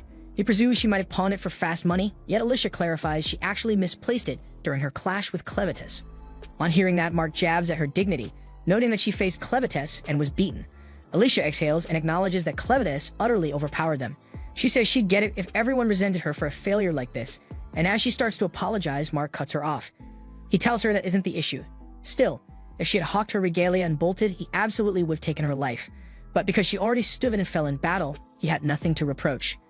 Phil and the rest were stunned at the choice their father delivered, and Alicia, in contrast, was struck dumb when she realized they didn't despise her in the end. Afterward, Mark proceeded to tell Alicia that before the monarch passed, he had sent her off because it was part of their custom. Then, fixing her with a grave look, Mark asked whether keeping that custom alive was still honestly justified given the steep cost they had all borne. When the next sovereign is selected, should the people truly back him or not? Mark reminded Alicia that her band of champions was the only group in a millennium to reach the Lord of Dark Beasts. He figures she must have glimpsed what lies past Luna Mountain, so he pressed her again on whether it was worth the price. Alicia cast her mind back to her clash with Clevitus. She recalled that after her limbs were cut away and she was flung skyward, she caught a fleeting look at the world's brink. To her shock, there was no border at all. The line of the earth ran on without limit, so answering Mark, she set her face and stated solidly that it was damn well worthwhile. She conceded she wasn't certain she had the standing to say so after screwing up like this, but she explained that people won't grasp some truths while their realm stays cramped. Certain things can only be won by daring to jump. She said she learned that from Clen, who was cocky and treated her like a rag. Yet despite that, she felt thankful to him. Without meeting him, her world would have stopped without ever growing. Emotion surged through Alicia as she cried out, asserting that widening the realm for the sake of the valiant champions who perished trying had purpose, and she would not permit anyone to claim the opposite. Mark and the rest looked genuinely moved by the fire in Alicia's voice. Mark went on to say the old king did manage one thing right, and that was picking his heroes. He told Alicia she could go, promising he'd rein in the hot-headed kids lingering in back. While turning to leave, he added that their next ruler needed to stay alive to give everything he had. Even so, Alicia froze at that remark, wondering whether Mark had figured out Luna's bloodline. He then split the townsfolk into two teams, saying one side would face the insect wall, while he and the rest took on the troops. But before he could take another step, a colossal bug creature bars his path and drives his barbed tail straight into his chest, and at the controls was Maynard, grinning like a snake. And he jeers that this is the price for letting Alicia walk without his say-so. Watching that, Alicia yanked out her blade and rushed Maynard and spitting that he was a bastard. Maynard just smirked, saying she shouldn't be shocked because Mark earned it for spoiling his fun. When Alicia demanded to know what he meant by that twisted sport, Maynard said he meant the pastime where he'd watch the people of hide and butcher Alicia. That line set her off, so she fired off Rising Dragon and cleaved the huge insect in one blow. Maynard hopped clear with the same smug smile, asking why she couldn't have given him a heads up first. Right then, Alicia yelled to the townspeople, pushing them to get inside fast because a swarm was closing in. Right on cue, a black cloud of bugs came sweeping in. Luckily, every last one of them, Mark included despite his wound, made it to cover in time. But as the door swung shut, Nelleru looked through the window and spotted Alicia still out there, burning every bit of strength she had to hold the bugs back by herself. Luckily, she tore through the first wave, and even Maynard had to be impressed. Yet he said this was exactly what he figured from a hero like her, standing solo and swinging no matter the chances, and the only question left was how long she could keep that up. At once, Alicia crumpled onto the dirt in agony, and right then Maynard offhandedly noted he had neglected to mention a detail. The insects had been venomous the entire time. He explained that if the large ones pull to your focus, the tiny ones dose you before you even realize. Maynard added he could not direct every critter around, from bees overhead to ants underfoot. But the most fearsome of the lot was a special spider breed whose toxin can break human blood down at its core. Alicia abruptly sensed a crawl along her nape, but before she could smack it with her palm, the arachnid sank its fangs into her. Maynard said its venom was so damn potent it could liquefy small life from the inside out. As Alicia fought for breath, Maynard started laying out the reason he despised heroes so much. Ironically, he confessed he once adored them, yet as a kid he learned these supposed heroes never showed when he truly needed them. And when he lost everything, the neighbor next door helped more than any so-called champion. That was when he decided heroes were just people wrapped in sweet-sounding labels. In his eyes, they could not shield anyone, and he jeered that the only ones able to guard anything were himself and General Drell. After that, Maynard unleashed another surge of insects at Alicia. While she beat them back, she grasped it would only deteriorate because Maynard's toxins even countered Dark Ecker. As she kept going, she suddenly glanced down and saw Clevitas sitting placidly within her chest. He offered little, only reminding her to wrap this up here because a larger task still awaited. Alicia swiftly tucked him beneath her dress so Maynard would not notice. At the same time, inside the cabin, a few insects had begun slipping through, and the townspeople did their best to swat them before they could cause harm. Carrot told her sons to pack the gaps in the walls so no more could come in. She then reminded everyone that keeping Luna safe was the top priority, since he stood for Hayden's future. She said all they could do now was trust Alicia to hold the swarm outside while they guarded Luna inside. Everyone agreed, saying they had all the gear they needed, and with that they started boarding the cabin with timber planks. At that moment, Alicia stood firm while Maynard strutted and kept running his mouth without end. Suddenly, a huge scorpion erupted from the soil and whipped its lethal barb at her, hitting Alicia and hurling her into the river close by. As she thrashed in the current, Clevitas slipped out of her chest and asked whether the toxin was what made her sluggish. Alicia confessed her pace lagged not just from the venom, but because her injuries would not close. Clevitas clarified that Maynard's venom interfered with Dark Ecker. It lacked the force to erase it outright, yet it stalled her regeneration until the taint faded, which meant her immortality was on pause. Up on the bank, Maynard stood steady and sure of himself. He jeered at Alicia for staying submerged, assuming she was too scared to come up. In the cabin at that same moment, the townsfolk wrapped up their fixes, stuffing the final gaps in the boards when a sickening noise came from overhead. With a sodden smack, an enormous larva fell out of the ceiling, making everyone gag just looking at it. Someone darted to the window and spotted more huge larvae crawling all over the grounds. They were gnawing straight through the shack's siding, and it was not only the shack. Swarms without number were already eating the surrounding forest clean. Back near the square, people heard heavy crashes rolling in from the path Maynard took. Alarmed, they rounded on Nay and demanded to know why she had not gone along. Nay answered straight, saying she stayed back because she did not want to die. She explained she would not step in Maynard's way since once he gets serious, he keeps going until nothing remains. After all, he commands every insect and is the fiercest mage in the Bolate ranks. Out in the deep woods, Maynard kept baiting Alicia while she stayed in the water. He said the oversized larvae around him were rare creatures that hatch only once a century. When they come out, they chew down everything they can reach. This breed exists only on one island far to the east. Every 100 years, these grubs strip a forest to nothing, leaving it bare ground. Yet the creatures are crafty. They never eat the seeds. Instead, they lie sleeping in their eggs until those seeds grow into a fresh, thriving forest. With a cocky grin, Maynard pressed a finger to the mana gem set in his chest and bragged that his sorcery could fast-forward that natural rhythm. With power like that, he figured the shelter where the townsfolk huddled would not survive even 60 seconds. Alicia's temper snapped at his taunt. She blasted up from the stream, but as she lifted into the air, her eyes blew wide in shock. Maynard had been secretly raising extra bugs in silken pods, and at that instant, those pods split open. The fresh brood poured at her with lethal intent. Alicia whipped her blade and hacked through the pack, but each cut shook loose a glittering powder from their wings that carried a different toxin. Her stamina blew away by the second, while Maynard drank in her suffering. With a single order, he sixed the colossal scorpion to smash her into the dirt, after which a tidal mass of bugs smothered her under their bodies. And that sick sight sent a freaking chill ripping through my whole damn body. Right when Alicia teetered on the edge of giving up, Clevites stepped in. A blaze of scarlet flared under the heap, and out of it her regalia blade rose, carving straight through the mound of bugs. Maynard's eyes went saucer-wide in shock. He clocked the relic at once and barked to know where she had stashed it. Clevites, cool as ice, told Alicia that most life on this world is water and bugs are no exception.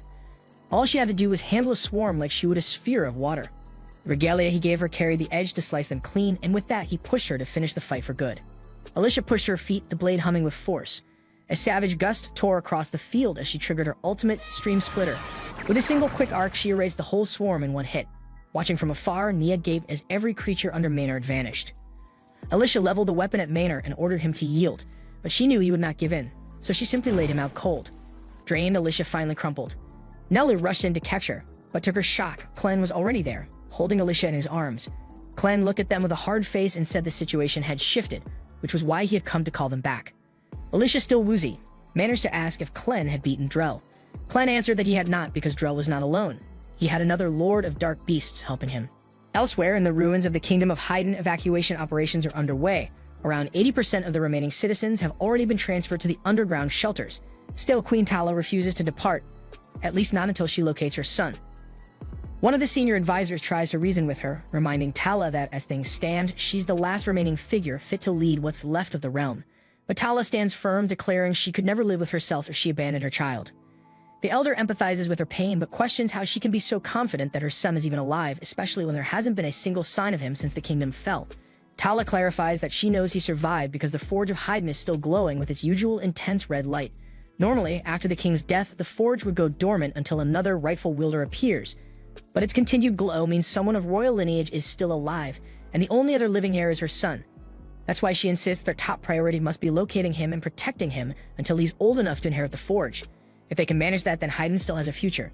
The path forward is clear, but Tala can't help but feel bitter, because this entire ordeal might have been avoided if she'd been able to flee with her son like she originally intended. The elder asks her to clarify what she means, and Tala reveals that before Clevites launched his assault, she had a vision foretelling the devastation.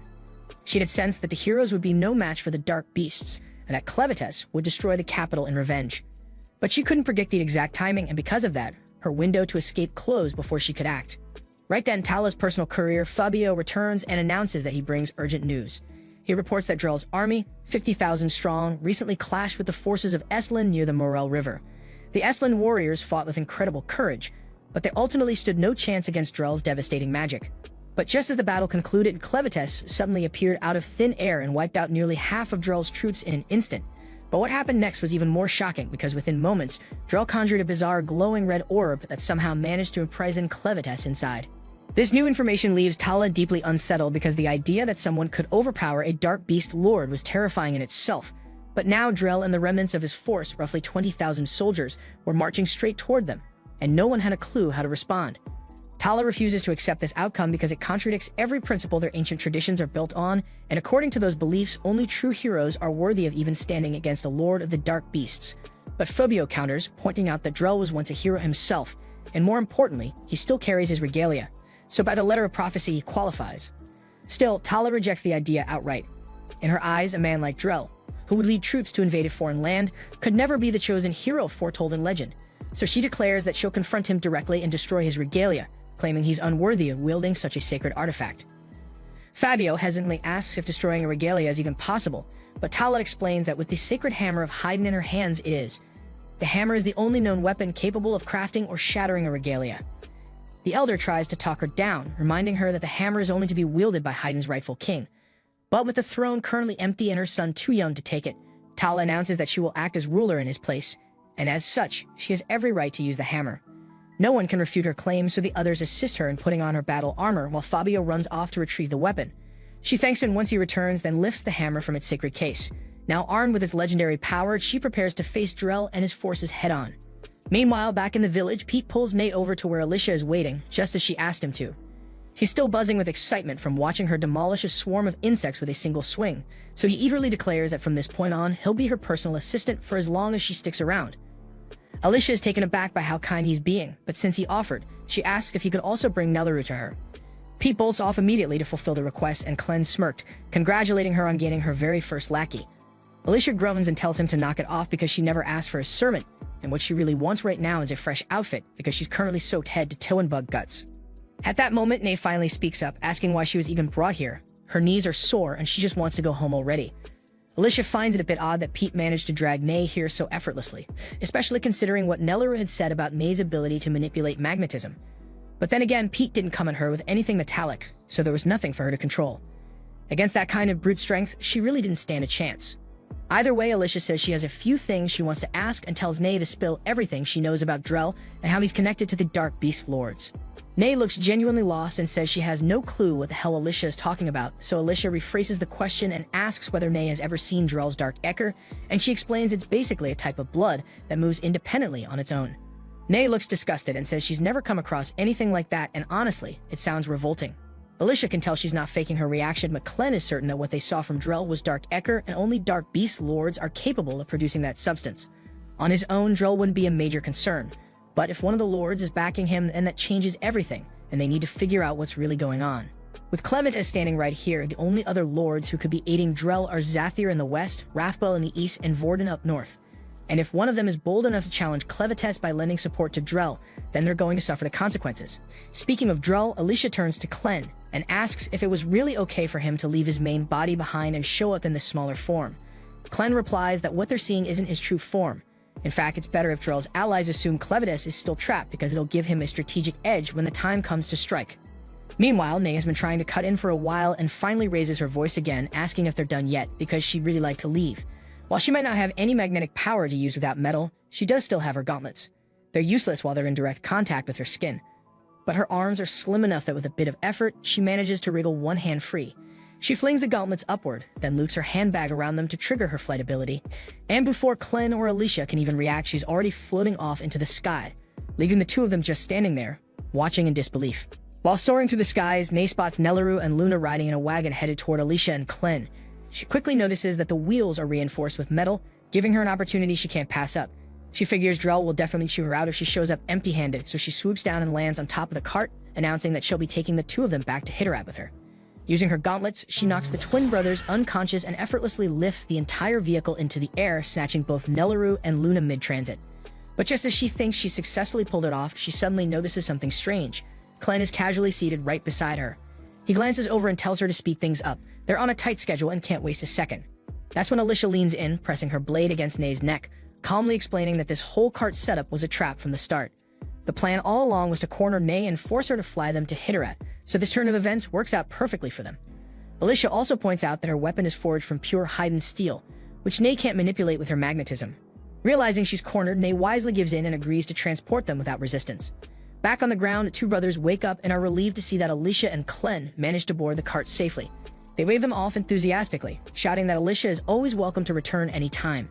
The townsfolk follow suit, calling out their farewells as the cart glides overhead. Alicia feels proud knowing she left a good impression. It gives her the sense that maybe, just maybe, she's starting to feel like a real hero.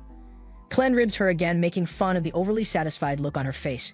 Alicia fires back, saying she's earned at least a little pride after helping save the town. But Clen reminds her she only pulled it off because of his assistance. Nelleru's still trying to piece everything together, says that regardless of how it happened, Alicia's actions were undeniably heroic. She also confesses that she was stunned to learn Luna was actually the Prince of Haydn. She awkwardly asks if it's really okay for someone like her to be holding royalty in her arms, since commoners usually aren't even allowed to touch someone of noble blood. But Clen brushes it off, calling that rule ridiculous. He explains that Nelleru has played a vital role in keeping Luna alive, and on top of that, her strength now surpasses that of most regular humans by a wide margin. So if anyone ever tries to belittle her again, she should feel free to flatten them.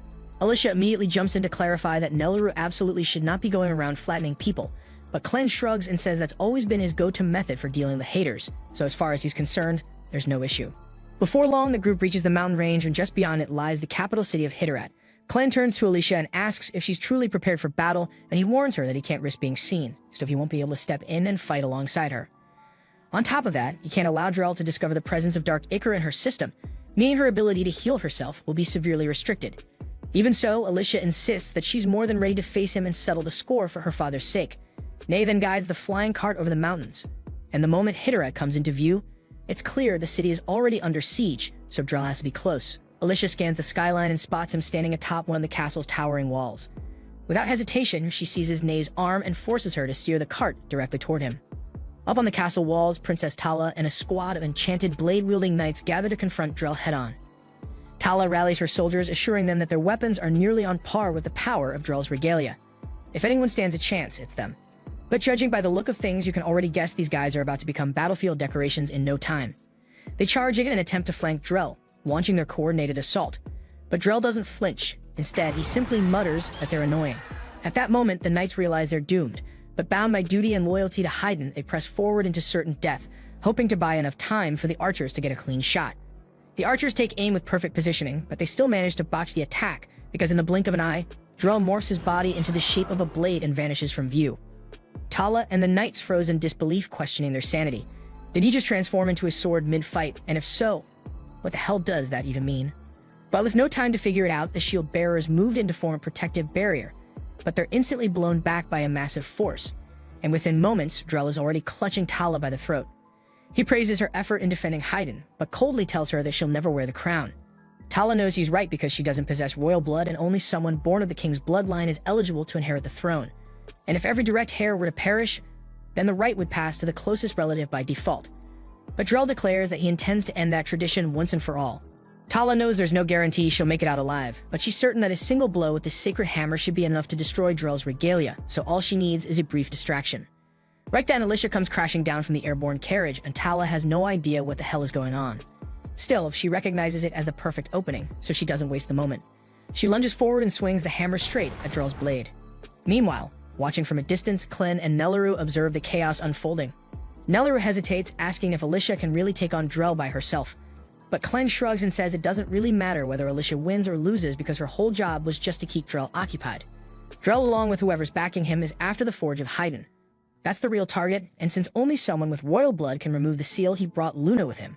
Klen already knows exactly where the forge is, so he leads Nelleru to one of the fortress walls and explains that the forge lies just beyond it. He could smash through it easily himself, but he's trying to avoid drawing attention, so he tells Nelleru to handle the job instead. She pauses, glancing at the massive stone wall, and asks if he's serious because it looks pretty solid. Klen reminds her that when he healed her, he infused her tiny frame with the raw might of a troll, so her strength now surpasses even the fiercest among them. Nelleru takes his word for it and gives the wall a light shove. To her astonishment, the entire slab of stone rockets forward far more forcefully than she expected, flying clear over the wall and crashing directly on top of the guards stationed to protect the forge's entrance. She doesn't know why, but she suddenly feels like her kill-death ratio just ticked upward, but Klen tells her she's just imagining things and urges her to move faster because they're sure on time. Down near the forge's sealed doorway, Fabio and a handful of soldiers manage to survive Nelleru's accidental strike. But before they can process what just happened, Klen uses his powers to pull them into the shadows. Once at the forge seal, he gently places Luna's hand against it, triggering the mechanism needed to unlock the ancient entrance. A short time later, Gart descends from the sky to take a closer look at the strange bubbles that are keeping Clevites trapped. He's convinced that someone like Clevites should have easily broken out of a thing like this, so the fact that he's still stuck inside doesn't sit right. Gart then throws a strong kick at the bubble to try and burst it, but that thing is built like a tank, and he quickly realizes that he doesn't have the strength to crack it open. Right then, Rhodey steps out from around the corner and presents himself. He saw Gart descend from the sky and figures that ability must be magical, so he's here to ask for a favor. He explains that he needs Gart to carry him over to Haydn's capital, because Drell and his forces have almost certainly launched their assault by now, and Rhodey believes he's the only one who can stop them. Gart was about to brush him off, but he'd been observing the battle earlier, and he definitely remembers watching Rhodey getting his ass handed to him by Drell, so he can't figure out why this guy would be eager for a rematch. Rhodey understands that his odds are terrible, but someone has to stop Drell before he reaches the Forge of Haydn, because if Drell takes control of that artifact and channels his magic through it, an unstoppable disaster is going to sweep across the land. The mention of magic triggers a memory in Gart because Zafir had spoken of something similar before this mission began. If this disaster is truly coming, then maybe helping Rhodey would be a good excuse to investigate further. Gart then turns toward Roddy and says he'll help him get to Hitterat, but only under two specific terms. First, once they arrive, Roddy has to assist him with his personal assignment for a bit, and second, Rhodey is forbidden from asking any questions about Gart's identity. Rhodey asks what the consequences are if he breaks those terms, so Gart calmly responds that he'll annihilate him. Rhodey says he could never betray his homeland, but beyond that, he accepts Gart's deal. Gart then spreads his wings and tells Rhodey to hold on tight or get left behind, and Rhodey grabs hold of his foot as the two of them take off for Hitterat. At the same time in the capital, Klen is still trying to undo the lock placed on the forge with Luna's assistance, but so far nothing's worked, even her own shit. He also thinks forcing it open might make things worse, so he decides to try entering from above instead. He tells Nelleru to stay with Luna while he handles it, then leaps toward the forge's chimney stack. The heat blasting out is overwhelming, easily hot enough to vaporize any normal dark beast that tried going in that way. But Klen isn't your average dark beast. He's on a whole different level, so he dives right in without a damn moment's hesitation. Elsewhere outside the forge, Nelleru finds herself approached by a mysterious figure, and when she turns to face him, sheer terror washes over her expression. Elsewhere, Klen is halfway down the furnace shaft when it finally hits him that this kind of heat isn't something he's built to endure. He quickly ducks into the shadow of a loose brick he dislodged earlier, trying to shield himself from the intensity. He's stunned by how powerful a forge still is, even while dormant. So a part of him would love to get a proper look inside, but deep down he knows stepping in would probably roast him alive on the spot. Right then, Klen turns his head and notices something that stops him cold. The forge doors are wide open. But what shakes him more is that Nelleru is lying unconscious and Luna is nowhere to be seen. A moment later, the same strange man from before strolls out from behind a nearby corner. He's holding Luna in one arm and his own severed head in the other. It's the King of Haiden, but judging by the state of his body, he should have been long dead. Meanwhile, Alicia is still in the middle of a grueling fight against Drell, and things aren't looking good. Drell taunts her openly, claiming she's leagues below her father in strength. And deep down, Alicia knows he's not wrong because she's barely hanging on. One of Drell's strikes knocks her straight into a group of his foot soldiers, but she ignores them because they're a waste of time. Her eyes then dart around searching for Drell, and when she spots him heading straight for the castle, she takes off after him. As soon as Drell lands atop the castle wall, the queen and her last remaining archers let loose a volley of arrows. But to Drell, they're nothing more than a minor annoyance, and he casually slices through them midair like paper. The attack barely scratches him, but it gives Alicia just enough time to catch up, and she leaps in and strikes him with a rising slash from below. Unfortunately for her, that technique was something Drell himself created, so he counters it effortlessly and retaliates with something far worse, the Dragonfly Scythe Weasel. Then a storm of blades comes crashing down toward Alicia, hundreds of slashes in a blink. But to Drell's amazement, Alicia survives the onslaught with her body intact. He grins and compliments her resilience, saying she's got real potential, just like a true heir to the Swordmaster's legacy. Alicia has no interest in hearing Drell toss around empty compliments, so she tightens her grip on her sword and demands answers. She wants to know what really happened between Drell and her father and why he ended up killing him. Drell calmly responds, explaining that her father Margot was once a close companion. They trained together at the same sword academy and were both rivals in the race to earn the title of hero. The revelation hits Alicia hard because she's never heard any of this before, and Drell is just as surprised to learn she was kept in the dark. He slides his sword back into its sheath and offers to tell her the full story. The tale of how he came to be known as Drell the Dragon Slayer, and how Margot chose to walk away from the path of a hero. 25 years ago, Drell and Margot stood face to face in a high-stakes tournament. The prize was simple. Whoever won would become the rightful wielder of the first regalia crafted by the King of Haiden after 6 years. Despite their rivalry, the two were still close at the time. So when the match began, they both promised to give it everything they had. Then when the dust settled, Margot stood victorious. Drell was crushed by the loss, but he swallowed his pride and offered a genuine congratulations. After being crowned champion, Margot was officially named the Swordmaster and entrusted with the regalia. From that point forward, he was expected to take on the role of a hero, defend mankind, and slay the beasts that plagued the realm. Margot accepted the duty without hesitation, so the king handed him the regalia, and the moment he unsheathed it, raw energy coursed through his veins. The weapon was powerful, but the king explained that it was not yet whole. Margot asked for clarification, and the king revealed a hidden truth. All regalia are born with a soul, and the very first life taken by the blade becomes the soul that binds to it, which meant Margot's first kill would determine the weapon's nature forever. Sometime later, the two old friends met at a nearby tavern to talk through what came next. Margot mentioned that he was planning to form a full squad before tackling any major threats because he didn't want to risk making his first kill something weak like a low-tier dark bug. And as for what he had in mind, Margot admitted he was leaning toward taking down a northern dragon as his first target. But the second Drell heard that plan, he jumped up visibly alarmed and told Margot to stop thinking recklessly. He understood that Margot wanted a powerful soul of darkness to seal into his regalia, but targeting the northern dragons was insane because those creatures served none other than the dark beast Lord Vorden, so provoking him now would be a death wish, plain and simple. And on top of that, all of the dragons dwelled deep within frozen mountain ranges, and there was no way Margot could survive that terrain wielding an unfinished regalia. Even so, Margot insisted this was his only path forward if he ever hoped to challenge one of the Dark Beast Lords. Drell already had serious doubts about Margot's chances against his standard dragon, but going after one of the Lords of Darkness was outright suicidal. The old story spoke of legendary heroes rising up to defeat them one day, but Drell never believed those tales. Still, if there was anyone who could prove them true, it would be Margot, the most skilled swordsman of their era. Margot stood up and told Drell it was time to begin preparations for the expedition. He was completely confident that they could take down a dragon, but reality hit harder than expected. The conditions in the snowy region were brutal, and while spotting a dragon didn't take long, the dragon spotted them just as quickly. It circled back and rained down a wave of boiling stomach acid. That one attack wiped out their entire expedition team, leaving only Drell and Margot standing. Drell urged Margot to fall back, warning that their odds in a 2-on-1 weren't looking good. But escaping wasn't really an option because the dragon would definitely hunt them down if they turned their backs. Their only shot was to strike first, kill the beast, and hope they survived. Easier said than done, especially with the dragon flying high and staying out of reach. They needed a plan fast, so Margot quickly formed one and told Drell to hit him with the rising dragon technique. It was a risky move, but it was their best shot at closing the gap. Drell didn't hesitate, and he sprinted toward Margot and launched him with a full-power rising dragon slash. The plan worked perfectly, and Margot soared through the air, reaching just above the dragon's position, and once he had the angle, he brought his blade down and tore the creature's wings to shreds. The dragon came crashing down moments later, and that was Margot's big moment to glory.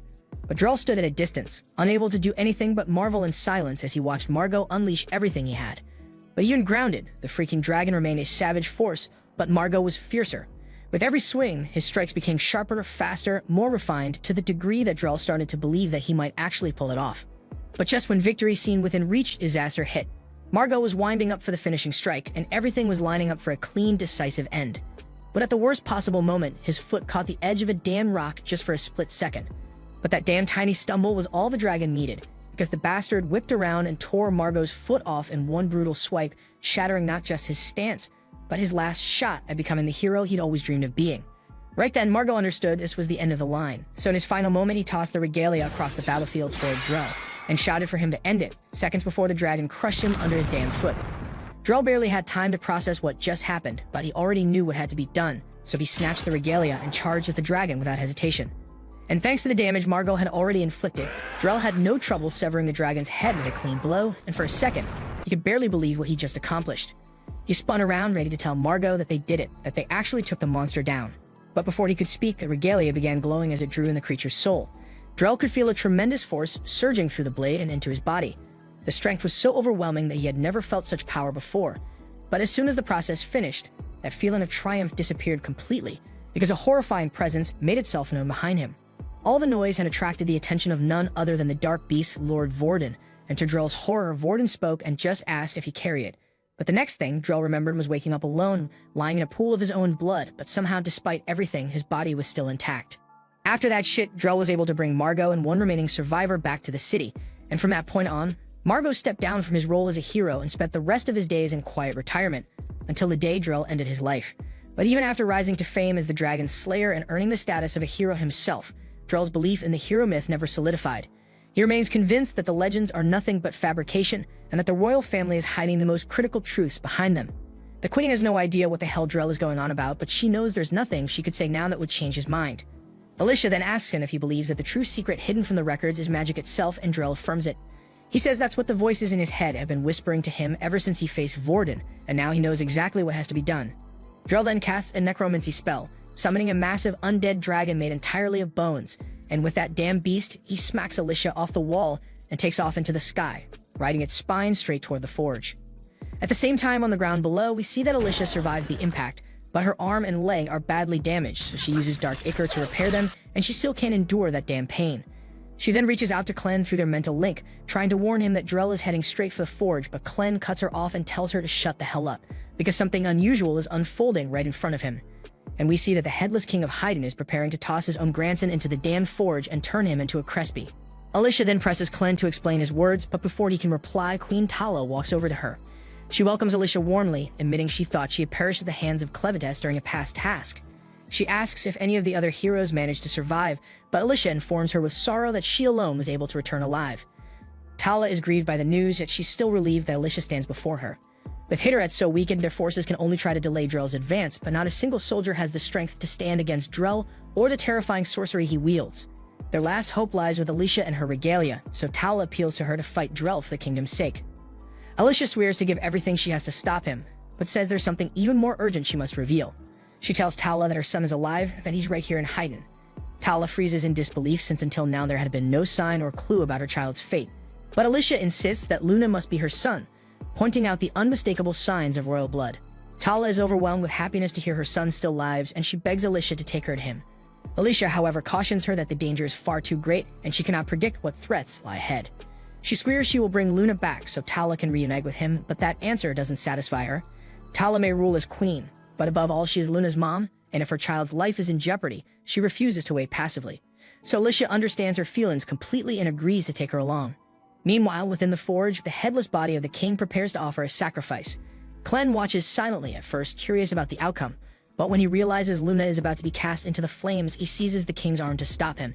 He demands to know if this is how a freaking grandfather should treat his grandson, but the king confesses he knows how twisted this is. He admits he doesn't want to go through with it, but his body is no longer his own and the will of the forge directs his every move. And throwing Luna inside is part of the ritual that will shape him into the next king.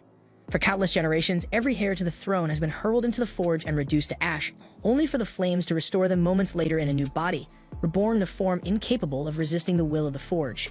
Under normal circumstances, once the naming ceremony is complete, the chosen heir's name is engraved into the forge, and from that moment the forge compels the child to leap inside.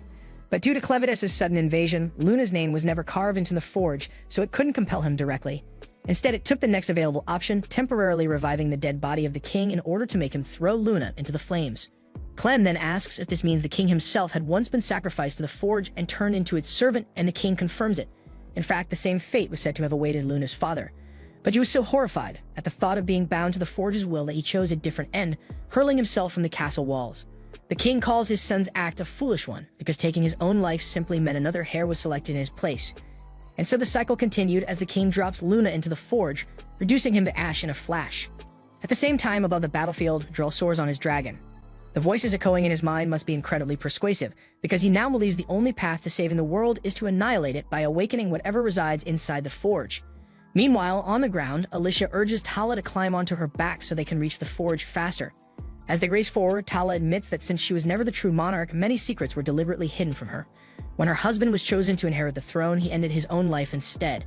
But before doing so, he confided one last thing to her, that all the true heroes had vanished, and that the heroes of this era could never hope to overcome the Dark Beast Lords. Back then, Tala didn't grasp the meaning of his words, but now she suspects he may have been right. Haiden's history spans over a millennium, yet there's not a single documented case of a Dark Beast Lord being defeated. There isn't even solid evidence that victory over them would allow them to reclaim the wider world, so Tala begins to question who created this legend to begin with. She had once tried asking her husband directly, but he seemed unable to speak of it, giving her nothing but a sorrowful smile. Tala is convinced that Haiden's kings have been concealing the truth from their people for centuries. And if that's true, then the previous king knowingly sent Alicia and the other heroes on a doomed mission, fully aware they lacked the strength to prevail. And as far as Tala is concerned, that's not just reckless, it's inexcusable. Still, Alicia admits she likely would have taken on that mission no matter how slim their survival chances were, because for her it was never just about fighting a Dark Beast Lord. It was about embracing an impossible trial with the spirit of a hero, and that's the way she intends to keep living until she finally breaks the endless cycle that controls their world. Drell, however, chose the opposite path. He surrendered to despair, abandoned the way of the hero, and set his sights on destroying everything. Alicia certainly wants revenge for what he did to her father, but more importantly, she must stop him to prove that her choice to live as a hero was right. Tala reassures her that she is a true hero, but Alicia insists she feels weak. She knows she can't match Drell's strength and isn't anywhere close to the power of the Dark Beasts, but she refuses to give up. In fact, she once thought of walking away from the life of a hero until she met someone who wouldn't allow her to quit. And now that very person is grinning ear to ear, finding humor in the madness of the moment. The King of Haiden just cast Luna into the forge, or at least that's what he believed. But the body reduced to ash was nothing but a shadow double conjured by Clen, while the real Luna rests safely in Clen's arms. With a mocking laugh, Clen asks the king what he plans to do now, since he's clearly failed the task the forge imposed on him. But the king says nothing, and his body simply tips backward and collapses into the flames. Clen watches as the king is consumed by fire, surprised by the sudden twist, yet convinced this isn't the end. He shouts out for the forge's master to come forth and face him directly. A moment later, violent flames erupt from the furnace, ripping apart the mountainside in a massive explosion. Drell spots the blast, and the voice inside his head warns him to move quickly, because time is running out. Alicia and Tala also see the forge erupt and Drell rushing toward it. Panic floods Tala as she worries desperately for Luna, but Alicia shouts for her to stay back, insisting the danger is far too great for the queen to get involved. She trusts that Clen wouldn't let Luna die in chaos like this, but if Drell reaches them first, it'll become a disaster. Just as Drell is about to enter the forge, Gart swoops overhead and drops Rhodey onto the battlefield, just as promised.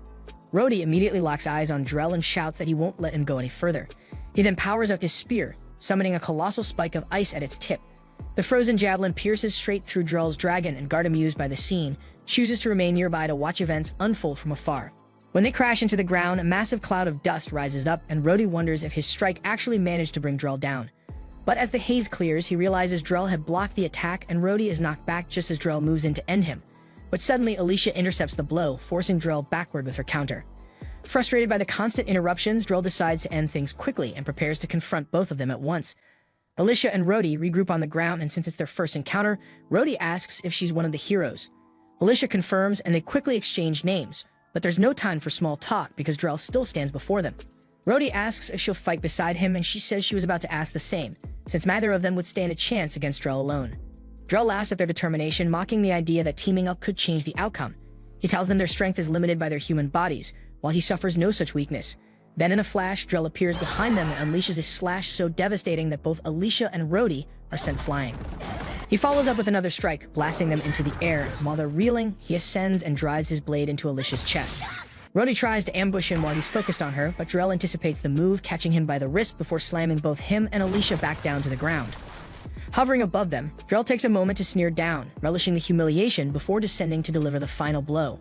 They need a strategy fast, so Alicia tells Rhodey to launch his ice javelin again. Rhodey doesn't see the point but chooses to trust her, aiming his spear skyward and summoning another massive spike of ice. As expected, Drell dodges with ease and scoffs at the simplicity of the move, offended that Rhodey would even try such a predictable attack. But when he glances back, Alicia has vanished. She had leaped onto the ice spear, using it as a platform to maneuver behind him, cutting off his escape. At that moment, Rhodey summons the last of his strength to freeze Drell's legs in place, creating the perfect opening for Alicia to drop down from above and cleave him clean in two. But to her frustration, it barely slows him down because Drell's true essence now resides inside his blade. The blade then whirls through the air and darts straight toward Alicia, severing her arm and slamming her hard into the dirt. Rhodey rushes forward to catch her, and when he looks up, he sees Drell's body knitting itself back together from the swirling mass of dark ichor. Drell informs them that their persistence is admirable, but insists it's all meaningless because people like them could never embody what it means to be true heroes. He points out that the very fact that humans need implanted magic stones just to wield sorcery proves their weakness. And to him, everyone on this continent, both humans and dark beasts, are nothing more than pawns in the endless game once played by the true humans who ruled the world ages ago. Drell claims the cycle will continue forever unless someone ends it, and that's why he intends to incinerate every trace of this ridiculous legend of heroes, so the world can be remade from scratch. Until that day comes, he declares he'll commit whatever atrocities are necessary. Through his link with Alicia, Clenn hears Drell's words and finally grasps both his goal and by extension the will of his master Vorden. Clenn himself has never encountered these so-called true humans, which makes him believe they must have vanished long before he ever rose to the rank of Dark Beast Lord. That realization leads him to conclude that the mysterious book in front of him must be one of the last surviving relics tied to their legend. The moment the book manifested, the forge itself vanished, making Clenn realize it was nothing more than a tom that had been manipulating Haiden's monarchs into sacrificing themselves. Worse, it had the power to reanimate them as puppets to further its designs. Clenn begins to question if every event that's unfolded, including the king's suicides, Alicia, and the other heroes invading the southern beast forest, the wars waged by the human kingdom, even his own obsession with eradicating mankind was orchestrated by this book's influence, all to lead him here. Clenn bursts into laughter at the sheer absurdity of it, mocking himself for falling into such an obvious trap despite being a Dark Beast Lord. Without the memories of the former Lord, there are countless truths he never inherited. All he can assume now is that his existence was originally meant to oppose the elusive true humans Drell spoke of. If so, then everything he believed about this world was a lie. And the more he thinks about it, the more he wonders why he ever bothered with this child at all. He gently sets Luna down and walks away, no longer caring about destroying humanity or even dealing with them ever again. Then with a snap of his finger, Clenn lets the Book of Toe drop onto the floor, and he is about to walk out the door, but Alicia hears Clenn's whole rant through their mental link and immediately calls it total garbage. Clenn is startled to hear Alicia's voice again, especially since he didn't expect her to still be alive after facing Drell for this long. Her current situation isn't looking too fantastic either, but that's not what she wants to talk about. She demands to know if Clenn truly believes it's acceptable to walk away after everything he's done, but he responds that now that he understands what Drell and Vorden are really chasing, he sees no point in interfering. If their goal is to erase everything tied to the heroes, that's their problem. And if humanity ends up collapsing as a result, that's not his problem either. He advises Alicia that if she wants to keep living, she should let go of her so-called hero title and stop fighting fate. But survival was never her top priority. She asks if he can really say that everything is meaningless after seeing the look in Luna's eyes. She doesn't give a damn about so-called pure humans, original heroes, or whatever prophecy people keep quoting, because none of it holds meaning. Those so-called true humans from the legends, who knows what they were, and if they couldn't survive in this world, then what gives them the right to act superior? Clen realizes she has a valid point, so he turns back toward Luna and sees the child sobbing uncontrollably, struggling to get on his feet.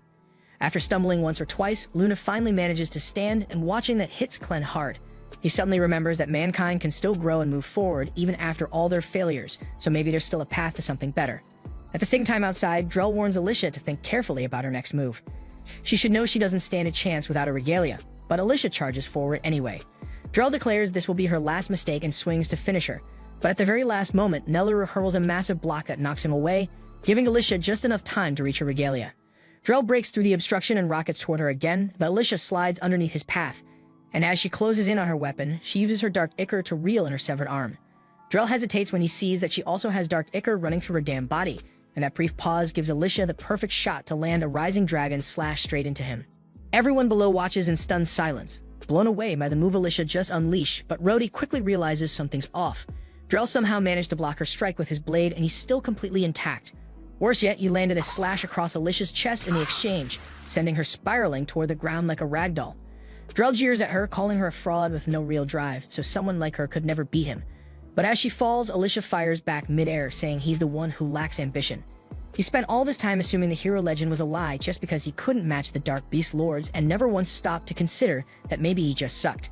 Getting called weak sends Drell into a blind rage, and he rockets toward her in fury. But Alicia stays calm and tells him he might want to get his eyes checked, because her earlier attack wasn't aimed at his body at all. Her true target was his sword. Drell doesn't listen and lifts his weapon to strike her down, but just before he can bring it down, his blade shatters right in his hands.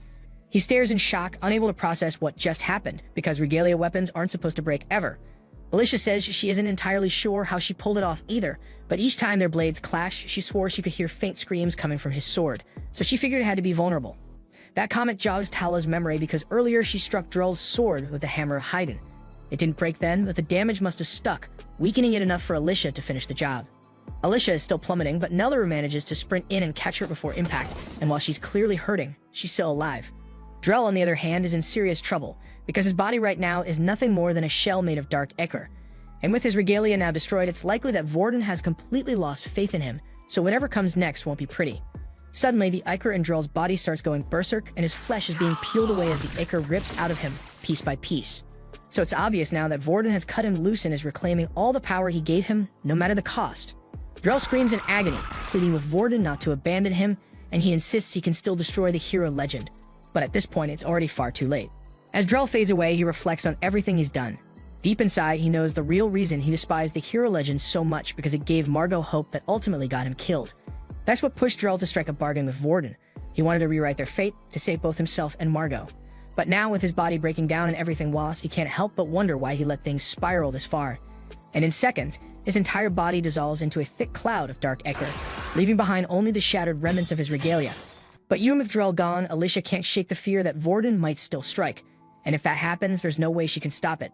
Luckily, Clen arrives right then and tells her to relax because Vorden isn't the kind of creature who deals with things directly. And without a host, that ichor has no real strength, so it'll just return to Vorden eventually. That eases Alicia's nerves a bit, and she's also glad to see that Clen didn't abandon Luna after all. A few moments later, Tala walks up, and the instant her eyes land on her son, the emotion hits her hard. She drops everything and sprints toward him, ready to scoop him up in her arms, but Clen stops her. For a second, Alicia panics, thinking Clen might be trying to keep Luna from her. But that's not it. He just believes that the future king should walk back to his mother on his own 2 feet, so he gently sets Luna down and encourages him to walk over. Watching him take those steps on his own moves Tala to tears, and she drops to her knees as she pulls her boy into a warm embrace. The whole scene is touching mother and son reunited after so long, but Alicia can't help noticing the irony. After all, it was Clen who raised their city and took Luna away to begin with. A few minutes pass, and the adrenaline starts to wear off, so Alicia finally collapses, flat on the grass. Rhodey and Nelleru rush over, panicking at the sight, but she tells them to chill because it's nothing life-threatening. Her injuries may look bad, but she's not dying anytime soon. What she really needs is for Rhodey to head back down and let the soldiers know that Drell is gone for good. Rhodey nods, grabs Drell's broken regalia, and takes off down the slope, ready to spread the word of Drell's death and that the war is finally over. Clen stands quietly, watching as Rhodey disappears into the distance, and to his own surprise, he actually feels content with how everything ended. Still, he decides to keep the Book of Toa with him for the time being, not until he gets to the bottom of what's really hiding. But before he can even take a breath, one of Vorden's messengers materializes behind him and coldly warns that he'll come to regret all of this, because the prophecy of Toa is about to unfold. Clen's never heard of that prophecy, and honestly, he doesn't care to. Without saying a word, he summons his shadows and tears the Avatar apart on the spot. With that, this chapter comes to a close, but their journey is far from done, because Clen still has a lot to understand about humankind. Out on the battlefield, Rhodey storms forward and shouts at the top of his lungs that Drell has been defeated, and it was the hero Alicia who struck him down, and he holds up Drell's fractured regalia to prove it. The moment Drell's troops see the evidence, the realization sets in. Their commander is really gone, and that means this war is lost. No one wants to throw their life away now, so the enemy lines begin to collapse as soldiers retreat in every direction. Rhodey, not wanting to spill more blood, calls for his allies to let them go in peace. The announcement ripples across the entire war zone. Soldiers on both sides stop mid-fight, stepping away from each other the second they hear the truth. And if you're wondering about Nay, she's been chilling a haystack this entire time, and now that the war's ended, she's not sure what to do with herself. As for Gart, he saw everything from above, and now that everything's wrapped up, he turns around and flies off to deliver his report. Elsewhere, near the edge of the lake, the royal priest of Haydn has stumbled across the blood-red orb keeping Clevites sealed. One of the guards, curious beyond reason, starts to reach for it, but the priest grabs his arm and yanks it back. He scolds the man, telling him this is not the kind of thing you poke. Whatever's inside that sphere, it's alive, and for reasons no one can understand, it's choosing to stay quiet. The priest wants to keep it that way, so he instructs his guards to keep everyone far away from it. No touching, no staring, nothing. At the same time in Haydn, we see Alicia, Clen, and Nellaroo have found shelter in one of the remaining homes. Nellaroo has just finished patching up Alicia, even though it's mostly for show, because Clen already healed her injuries earlier. Still, if people found out she was in perfect condition right after a brutal fight, it might raise questions.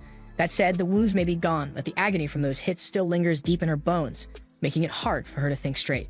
Clen explains to Alicia that the only reason she's still breathing is because he had to patch a critical wound in seconds, so of course it's going to hurt like hell. But more than that, he had to let her bleed a bit on purpose just to keep the dark ichor hidden. That's a detail he's not ready to reveal to the public, so he turns to Nellaroo and asks her to keep that knowledge to herself. Alicia then asks Clen if he actually believes what Drell said about the so-called true humans being the only ones capable of becoming real heroes. But Clen's got no clue if that's true or just more garbage from a desperate man.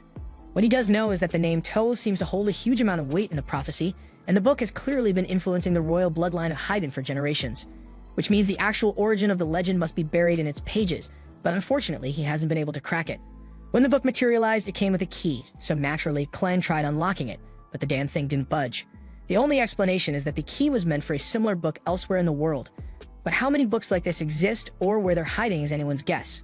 But before they can dwell on it longer, Mikkel knocks on the door and says that the queen has requested their presence, so they all head over to what's left of the palace.